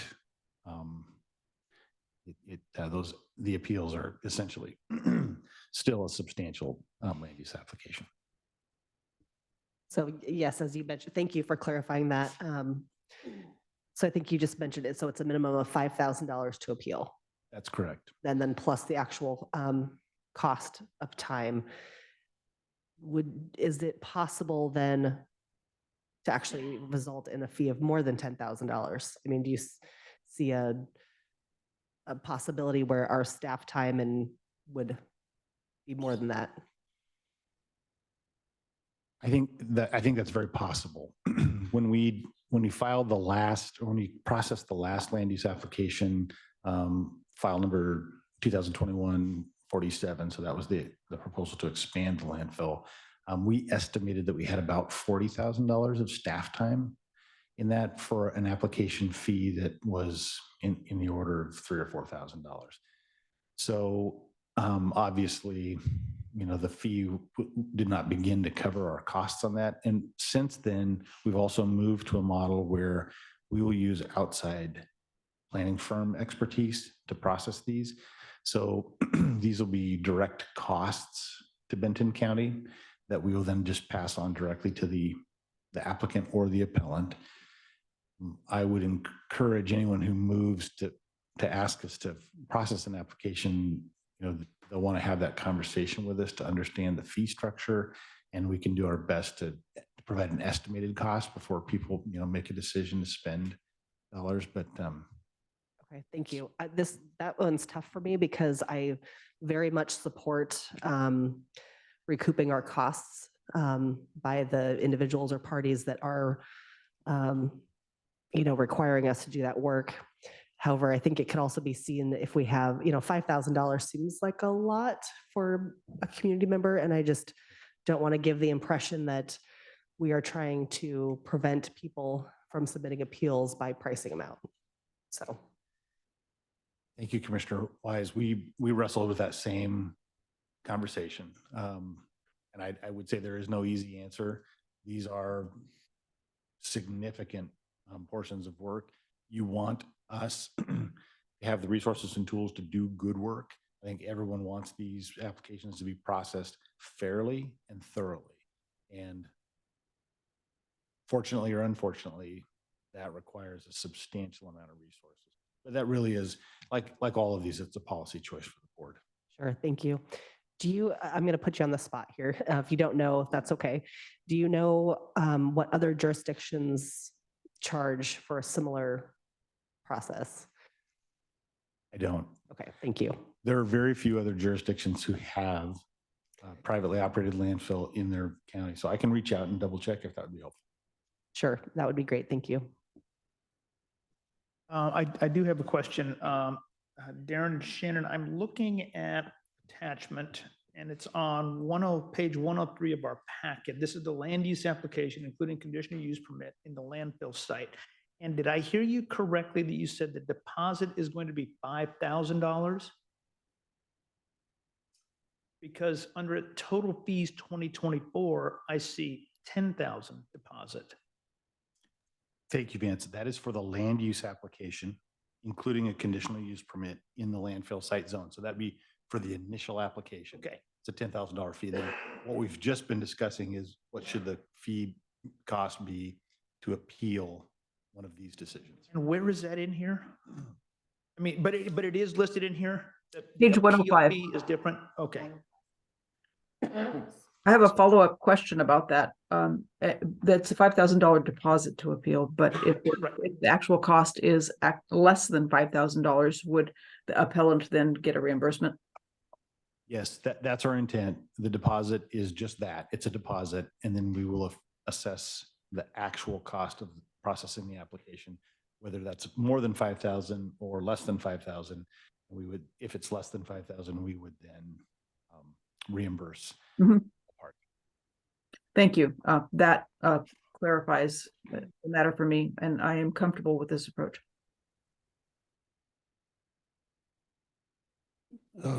Yeah, my thoughts, kind of, the theme is recouping our costs, and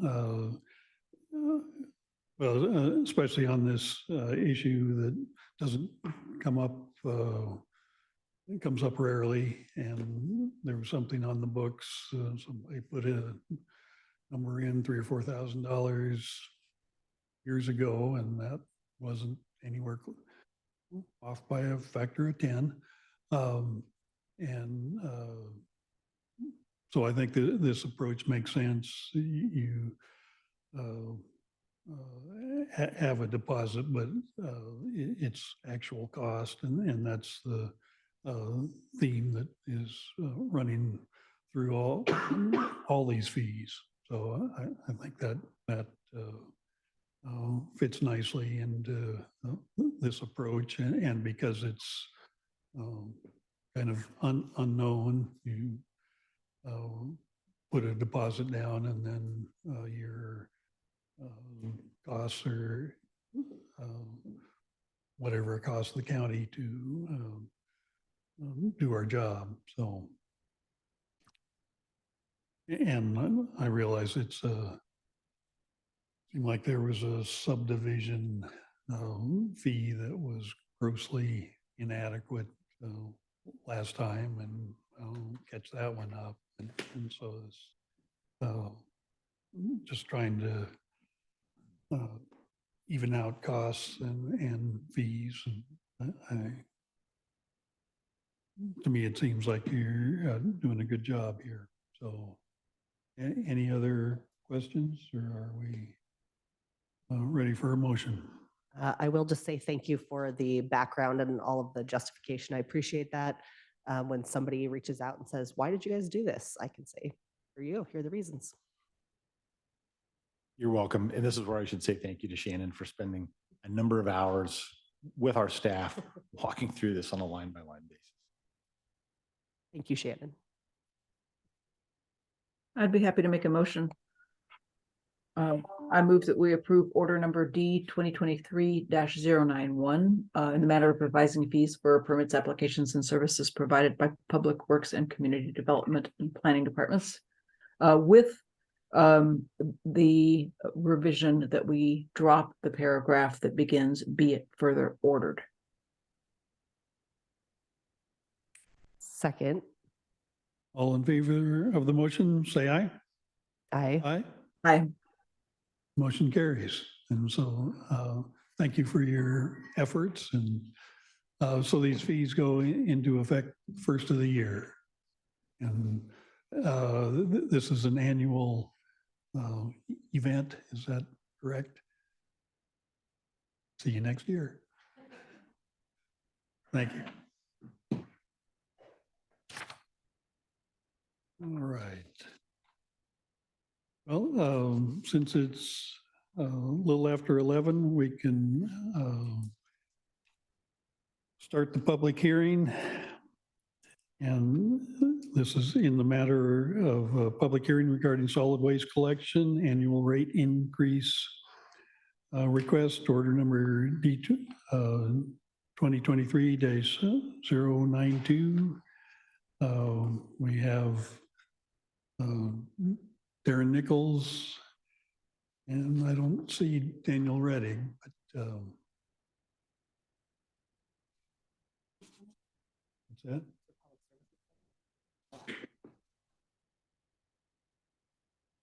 And the procedure is staff will present the report. The petitioner may, but is not required to testify. Then 3, testimony by anyone else wishing to present evidence, and then the staff response. So will you get us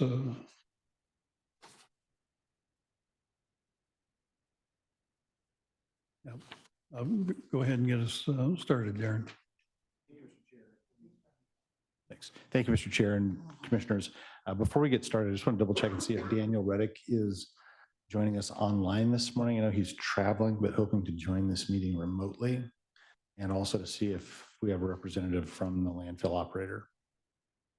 I don't see either of them online. But I do see a phone number ending in 9712. I don't know if that's either of them. Okay.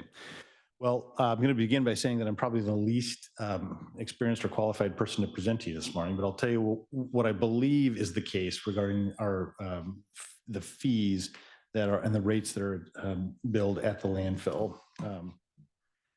The process, as I understand it, is that the landfill operator proposes any fee changes to Benton County, and we're required then to hold a public hearing here. And the memo that you have, or the order that you have in front of you, lays out, I believe, that process fairly well. You see the fees that Republic has proposed to add, and their memo, which really they should probably be presenting to you today to explain it. But you have the memo in your packet. It looks like they've applied a 4.8% increase to their fees proposed to begin January 1st of 2024. That is an average of $1.89 per month per account. And that's probably about all I'm prepared to say. So that's the proposal from Public Services. We're required to bring it to you for a public hearing, and would welcome any questions for me to the extent that I'm able to answer them this morning.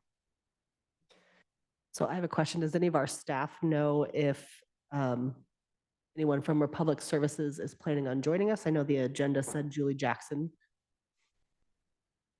Not that we know of. If they're not here, then I'm not sure why. Okay. I see Zian has her hand up, but just quickly, I mean, I have several questions for Public Services, and I hope they're just running late, because if they are not here today, then I don't have a way to make my decision today, so. I will jump in. One of the questions I have is again a process question. In our packet, we also have order D 2013-053, which is a previous order regarding approving the refused rate index for Republic Services, the original one in which we laid out the approach that we were going to take. And in that particular order, which appears on page 50 of our packet, point number 3, says that the council recommended to the Board of Commissioners that the refuse rate index be approved as requested with the condition that Republic provides an annual report with financials to Benton County no later than October 1st. I have not yet seen an annual report from Republic Services for this year. And in the old process, of course, that report would have gone to SWAC and DSAC. They would have looked at it and then it would have been referred on to the Board of Commissioners. But have we received an annual report from Republic Services? Thank you, Commissioner Ogerow. I believe that we have. This is where I really need Daniel to be here to answer that question. So I'm not prepared to answer that. I believe that we have, but I can't confirm that at the moment.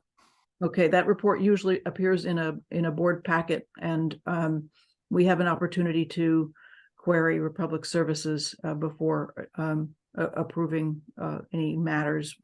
So at a minimum, I would really prefer not to take action prior to seeing that annual report. The other matter for me that is of importance is that I do not agree with the way these fees are structured in terms of the incentive to provide, it incentivizes volume of waste. As you mentioned, there is a discount for higher volume containers of waste, and I don't approve of that. I would like to see a disincentive for larger volumes. Closer to him than. Thank you, Commissioner Ogerow. We flagged that specifically because we recognize that it's a perverse incentive for those that produce more landfill waste. The cost of producing waste goes down, and that didn't feel right or consistent with the recommendations coming out of Benton County Talks Trash, or where we believe the board is at this point in time.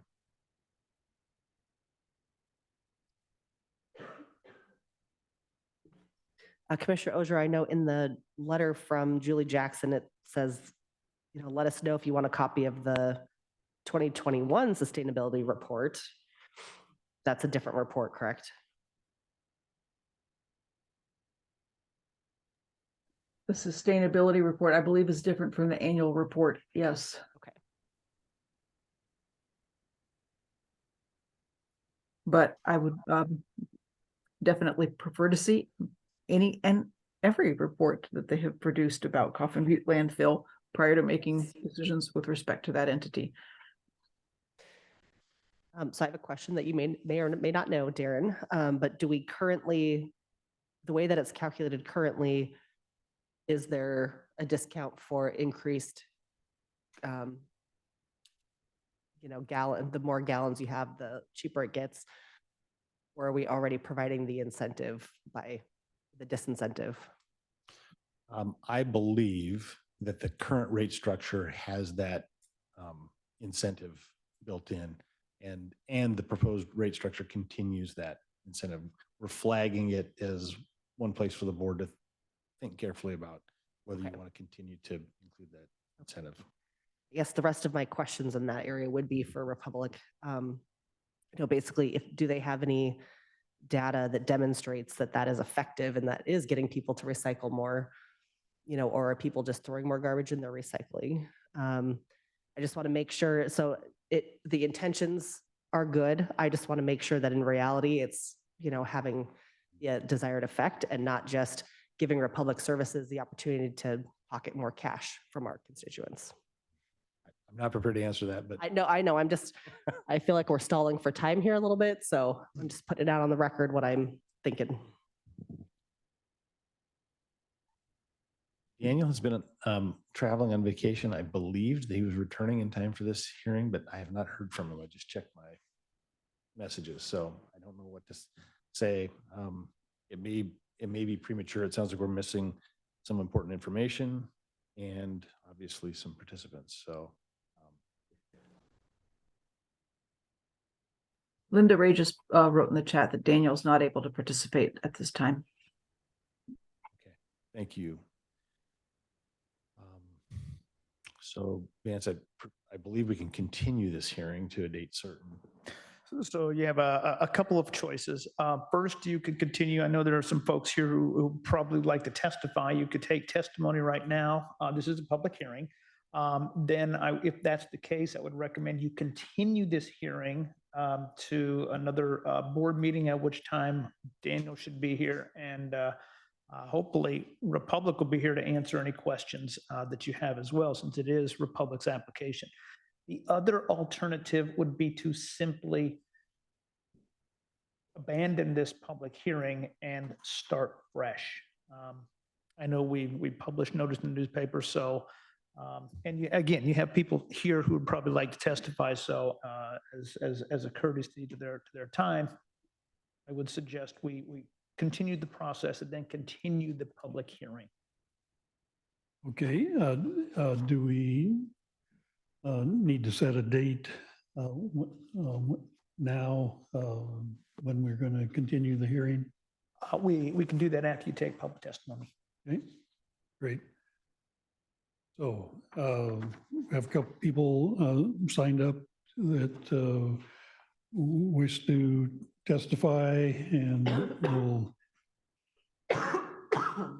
keep the 3-minute timetable. And Marge Pop is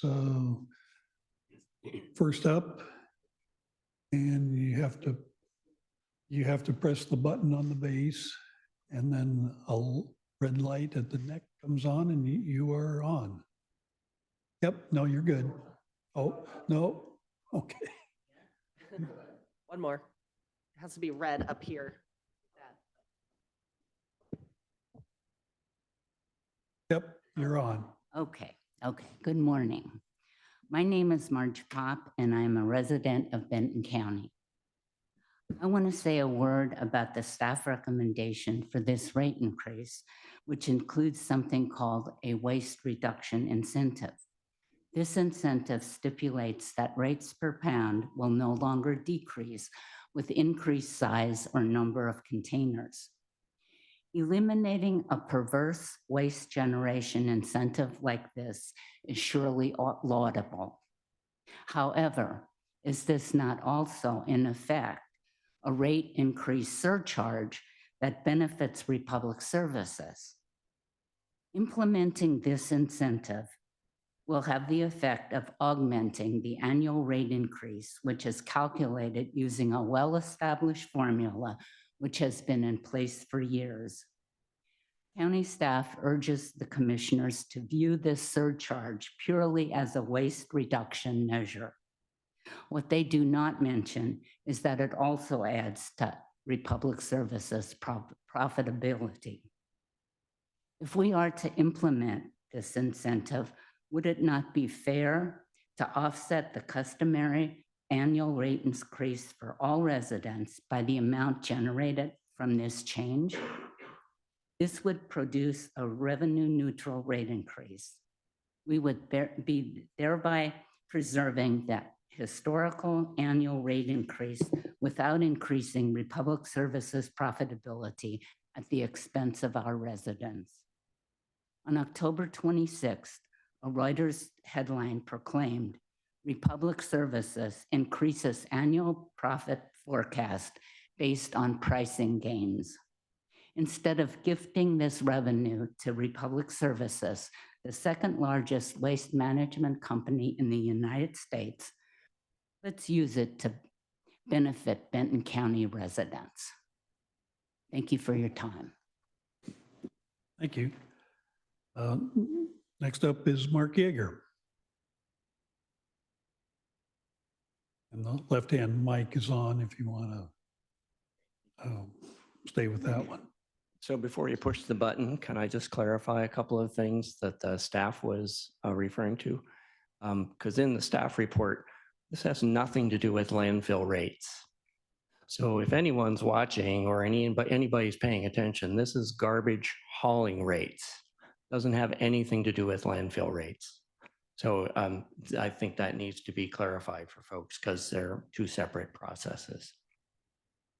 Okay, if you want to begin the clock, that would be great. Good morning, Commissioners. Mark Yeager, Benton County resident. So the chickens come home to roost. Over many community objections in June 2022, you approved a 10-year hauling franchise agreement with Republic Services. This action crowned Republic Services with the monopoly in the garbage business in Benton County, locking out all other potential service providers. That agreement contains no details for adjusting hauling rates and does not give the county access to the supporting data needed for you to review and verify the need for any rate increases. You have no idea how much money Republic Services is making from your constituents and whether or not any rate increases are needed. It also limits the county's role in setting policy with regard to waste management practices. I commend the staff for recognizing that the Republic Services proposed rate structure encourages waste generation, not waste reduction. I'm actually surprised they were able to figure it out because their rate structure is so complicated that the average person has no way to figure out what it says. However, minor tweaks are not what is needed here. A wholesale revamping of the structure to reward waste reduction is needed. Rate making is an art that can be used to affect customer behavior. In this case, Republic Services is proposing a set of rates that encourages generation of more waste. And why not? More waste equals more trash in the dump, and Republic Services makes more money because they also control the dump. That's the benefit of being a monopoly. The irony, of course, is that more trash going to the dump also means more dirty money for the county to support things like building a new courthouse. Monopolies are able to seize power of democratically accountable lawmakers and gather it to themselves. Allowing a monopoly to form is allowing concentration of power to occur that, if in hindsight you decide is dangerous, is very hard to diffuse again. But of course, with the exception of approving rates, you've already given up all that control. I urge you to send staff and Republic Services back to the drawing board. Get the data needed to totally revamp the rate structure, make it easy to read and understand, reward customers for reducing waste, reduce the flow of garbage to the dump. Thank you for your time. Thank you. Is there any other public testimony online? Hearing none. We were talking previously about continuing this hearing so we could get the annual report and other information. So we have what we need to make a decision. So looking at the calendar, do you think a 1-week continuation to December 5th is adequate? Darren,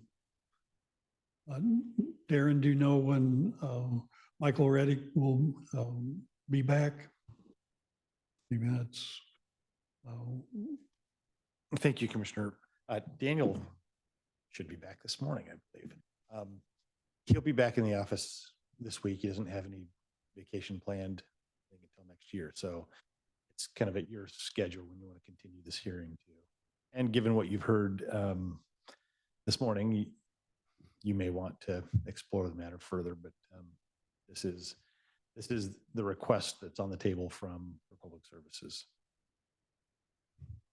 I think the other element of consideration is how full are your meeting agendas for the next 3 weeks? I don't know what they look like.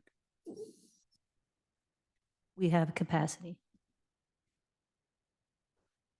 So perhaps December 12th might be a good date. Gives 2 weeks for Republic to submit any additional information, and certainly for Daniel to return. I apologize. I'm not sure what happened to his travel schedule, but I apologize. Unexpected things happen. December 12th is a goal setting meeting. I mean, we have flexibility in that. The other option is be the last meeting of the year, and that's December 19th. Well, and I have a question too. Is it what's the time frame? What's the mandated time frame? I know this is not something that we said, hey, let's get this done. Republic came to us and asked for it. So do we have a time frame with which we have to adhere to? We do not have a time frame. I believe that the rate change could not go into effect, and correct me if I'm wrong, I think 60 days after board approval. So however far out you push decision, if the decision is to approve a rate change, it wouldn't take effect until 60 days later. That's the only time frame at issue here. In the meantime, the current rates would stay in effect. That's correct. And then can we make sure that somebody from our public services comes to the public hearing next time? Yeah, we'll do our best. Daniel reached out with an invitation to Julie to come today and did not hear back. So I'm not sure what happened. Sure. With the landfill operator or the hauling Of operator. course, not anyone's fault here, just I would like Republic Services to know that I can't approve this without speaking to them and asking them questions. So Yeah, we'll reach back out and let them know about this date. So just to be clear, I think we're talking about December 12th. yes. And we'll make sure that somebody's there to represent the company. All right, Commissioner Ojero? I would just, a couple points. If we have a choice between a goal-setting meeting and another meeting, such as the one on December 19th, I would choose the regular meeting, just because of the fact that that meeting is also available via streaming, and the goal setting is just Zoom. The other point I would like to make is that I think that community development did a great job at displaying a transparent way to justify fees, even a long menu of complex fees. And perhaps we should expect the same for public services when it comes to changing their fee structure.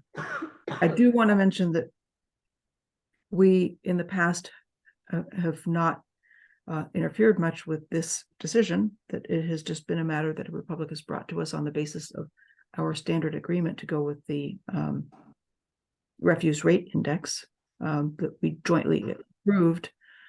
So this is the first time we've had leverage over these fees for a while. We may want to use it. I guess I want to say too, I think the Board of Commissioners has learned our lesson from just kind of going along as the normal business. And I think we are not going to make that mistake again. All right, I think I would agree with the December 19th date. The only drawback there is that is the last meeting of the year. So we need to have our ducks in a row. Although there isn't a drop dead date, it's just we need to get this taken care of in a timely manner, but we don't have the information that we need today. So I think I would propose continuing this hearing on our board meeting on December 19th. At 11 o'clock Or later. or later. Yes. Okay. Anything else on this topic? All right, thank you. And we will see you back here December 19th with some of your friends. Thank you, Commissioners.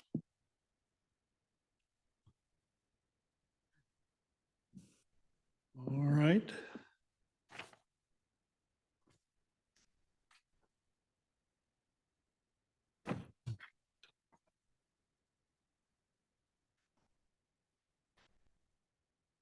You again. You're It's like the Darren. Where do you think you're going? Department reports, board appointments of ad hoc sustainability materials management planning committee. At least I get company this time. And Sean McGuire. I'll take it. I asked Daniel and Sean to join me for this presentation this morning. I'm very glad that Sean is here. Just want to shout out to the administrator's office and to Sean and Jen in particular for helping us think through a wide range of sustainability issues, including, importantly, how best to engage the community in these important dialogues.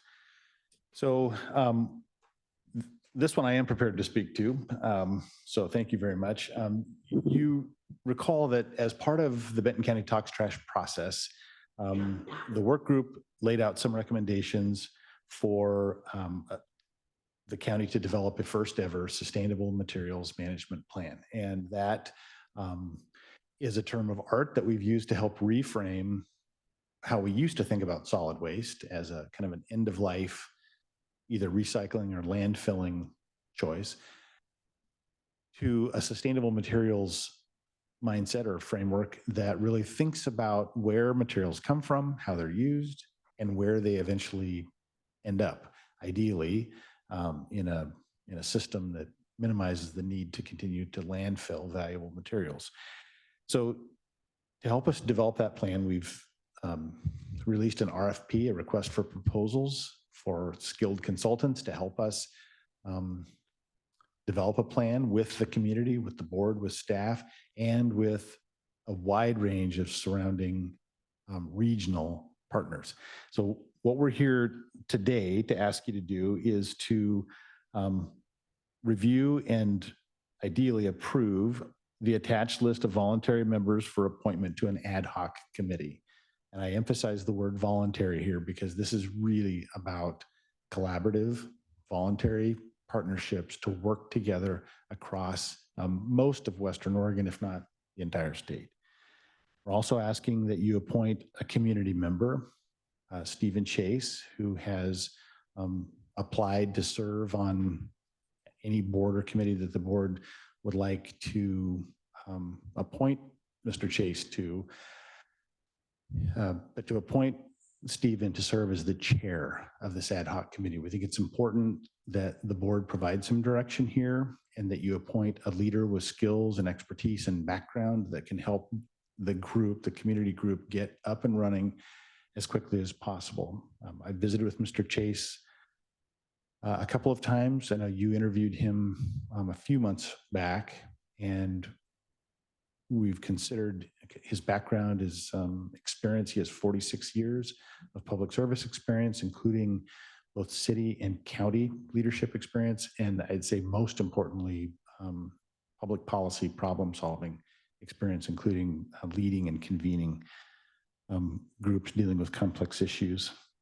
Thirdly, asking for your help to identify any potential additional appointments that you would like us to either reach out to or invite, or that you would like to add names to this list, and then direct us to return with some recommended draft operating principles and bylaws for the ad hoc committee that reflect input from the committee itself, from the board, and that includes input from a successfully selected consultant team. So the idea here is that once we have a consultant on board and we have at least kind of a core group of ad hoc committee members, we give ourselves some time to think through what's the right structure, what kind of operating principles are going to help the group do its best work, and ultimately support the board in making the best possible decisions. So I'll just stop there and say before I stop, I'll say that we've been doing a lot of outreach, and I know you have as well,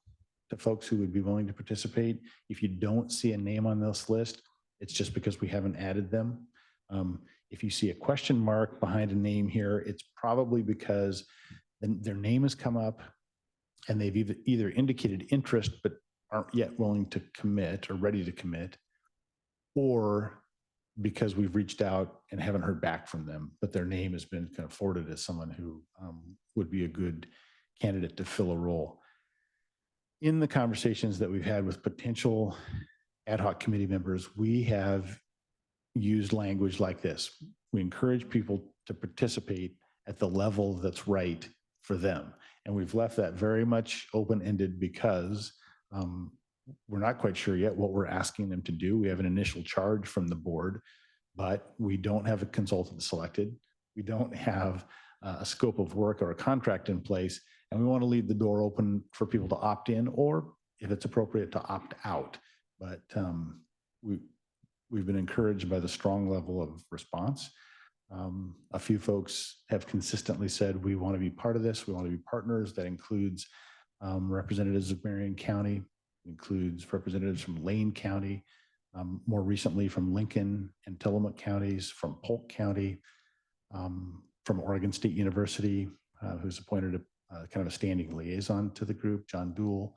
So we've had really good response, but we're kind of in this spot where it's, we're feeling our way forward carefully and making sure that we have the right kind of group together and that the invitation remains open.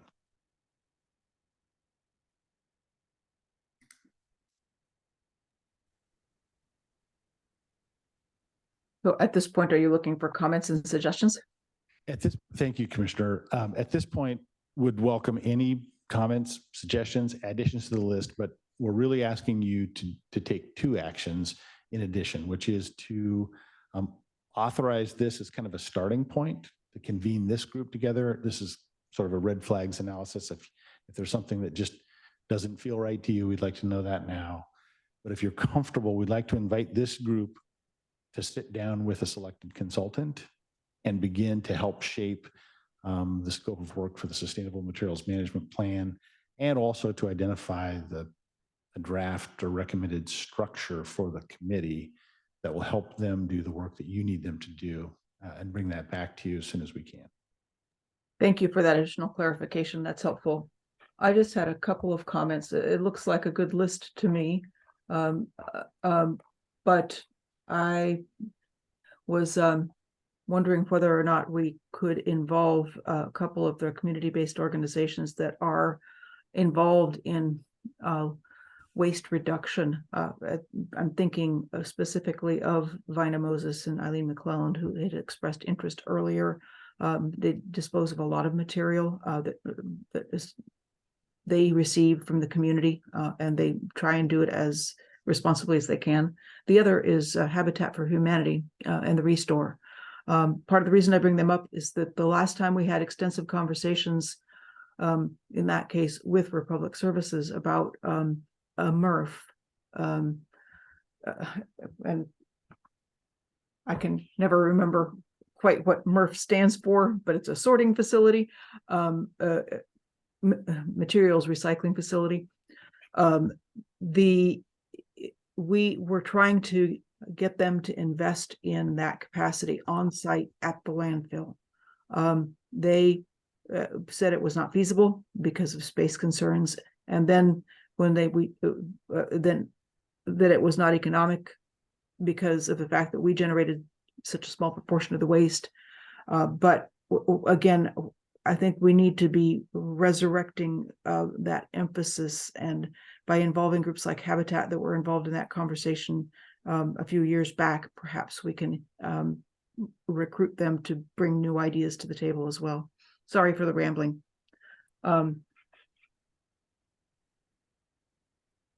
The only other point that I would bring up is that if we include this initial group with including the DSAC and Planning Commission members that are noted, and some of the others on the list, it does a pretty good job picking up people from around the county, but there's not that much representation from Corvallis. And I just want to note that, given the fact that Corvallis is responsible for at least 60% of the volume of waste that we do contribute to the landfill. So I would like to make sure that we are also providing adequate representation for Corvallis community members.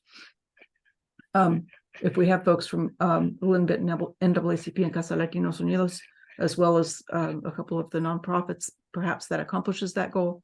And then the last, in terms of industries, the hospital is again a clear stakeholder that we may want to have represented. I'm not sure whether Louisa Shelby is still working for Samaritan or not, and whether she's formally a representative.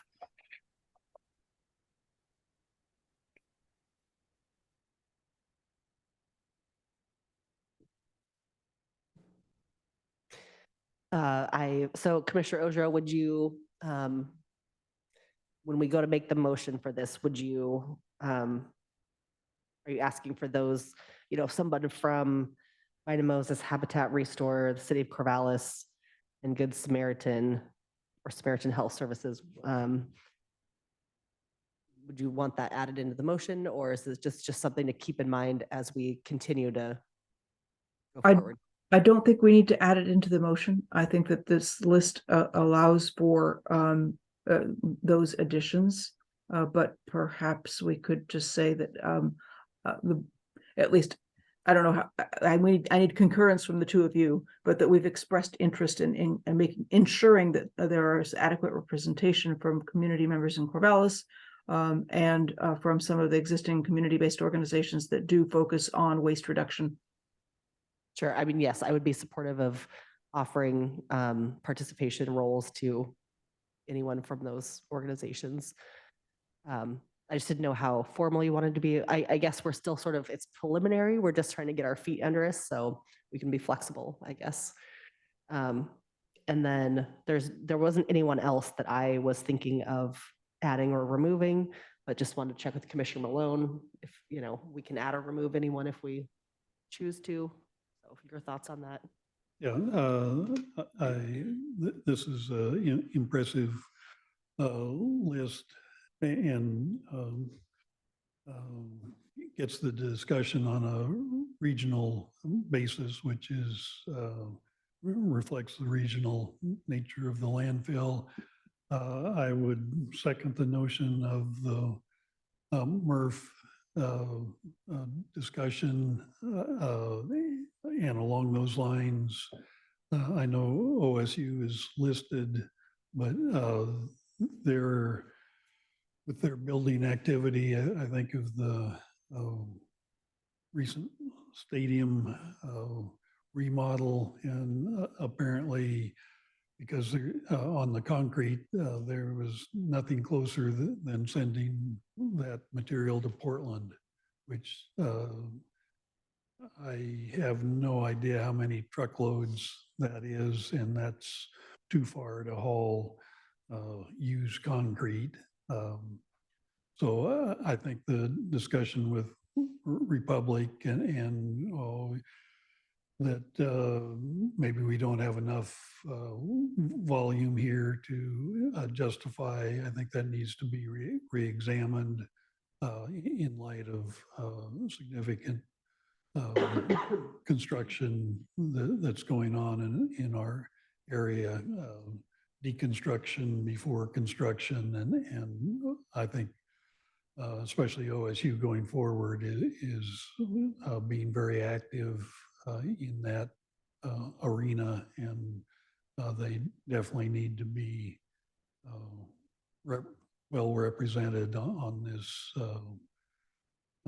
ad hoc committee, you know, and it doesn't have to be a lot of time from a representative, but at least get us information what they're currently working on, what's in the pipeline, and how that might affect our solid waste going forward, because they are generating a lot of volume, and I know would like to do better as far as recycling, reusing than they're currently able to. But I think other than that, it's being opportunistic as far as who's available, who has expertise, and you know, dangle the carrot of, well, you can have input, but maybe not having to attend a lot of meetings if that's not possible with individuals' schedules. But to me, it looks like a great start, and having Steve Chase as the leader of the group, and then keep working on filling out the roster. Commissioner Rogereau. Thank you. The one other set of expertise that would be useful, and perhaps this is in the technical arena rather than in kind of standing task force, Darren, is emergency management, because as we've learned over the last few years since the wildfires in 2020, disaster response generates large volumes of debris, especially construction debris. And if we had more wildfires or earthquakes, floods, we would also be generating large volumes of debris. So we need to be thinking about that with any kind of a materials management plan that we put together, how that episodic volume gets handled. But aside from that, I'm ready to make a motion if we are at that point in the discussion. I think we're ready. Okay. I would move to appoint Stephen Chase as chair and appoint additional members as recommended by staff, with the consideration of including additional committee members that to ensure representation of Corvallis community members and any community-based organizations that help to reduce waste volumes in the community. And let's see. So appoint those folks to the ad hoc committee and direct staff and the committee to begin implementing the board's charge to the committee in cooperation with any selected consultant contractor or contractors to develop the sustainable materials management plan for Benton County and beyond. Second. All in favor of the motion, say aye. Aye. Aye. Motion carries. Well, thank you for getting us to this point, and looking forward to more information on getting this ad hoc committee up and rolling. Thank you.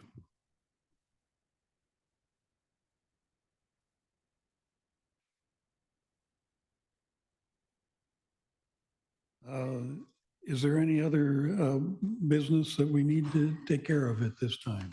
Yes, I have one other small item that I'd like to bring forward. That is a request that we provide a contribution to the Corvallis Multicultural Literacy Center for the first ever fundraiser, which is coming up in December, from our board budget for sponsorships and contributions. We have a total of $5,402 available to us in this biennium, and no funds have been expended yet. So I would like to contribute somewhere in the vicinity of $200 to $400 to the Corvallis Multicultural Literacy Center to help them defray the costs of their fundraiser, which will be held at Oddfellows Hall in mid-December. We've done similar contributions in the past to NAACP for the Freedom Fund dinner and for Juneteenth celebrations, and to many other organizations for the much needed work that they do in the community, such as ABC House. So that's my recommendation. Thank you. I am supportive. I'm just curious about the dollar amount. Did they request a certain dollar amount in that range, or was that your just sort of your throw it out there and see what sticks? Or that range is bracketed by what was suggested by two different staff people. One suggested 400 and one suggested 200. So I am comfortable with splitting the difference and making it 3. Okay, and by staff, do you mean our Benton County staff or by the Multicultural Literacy Center? Our Benton County staff. Okay, I mean, I'm fine with the 400.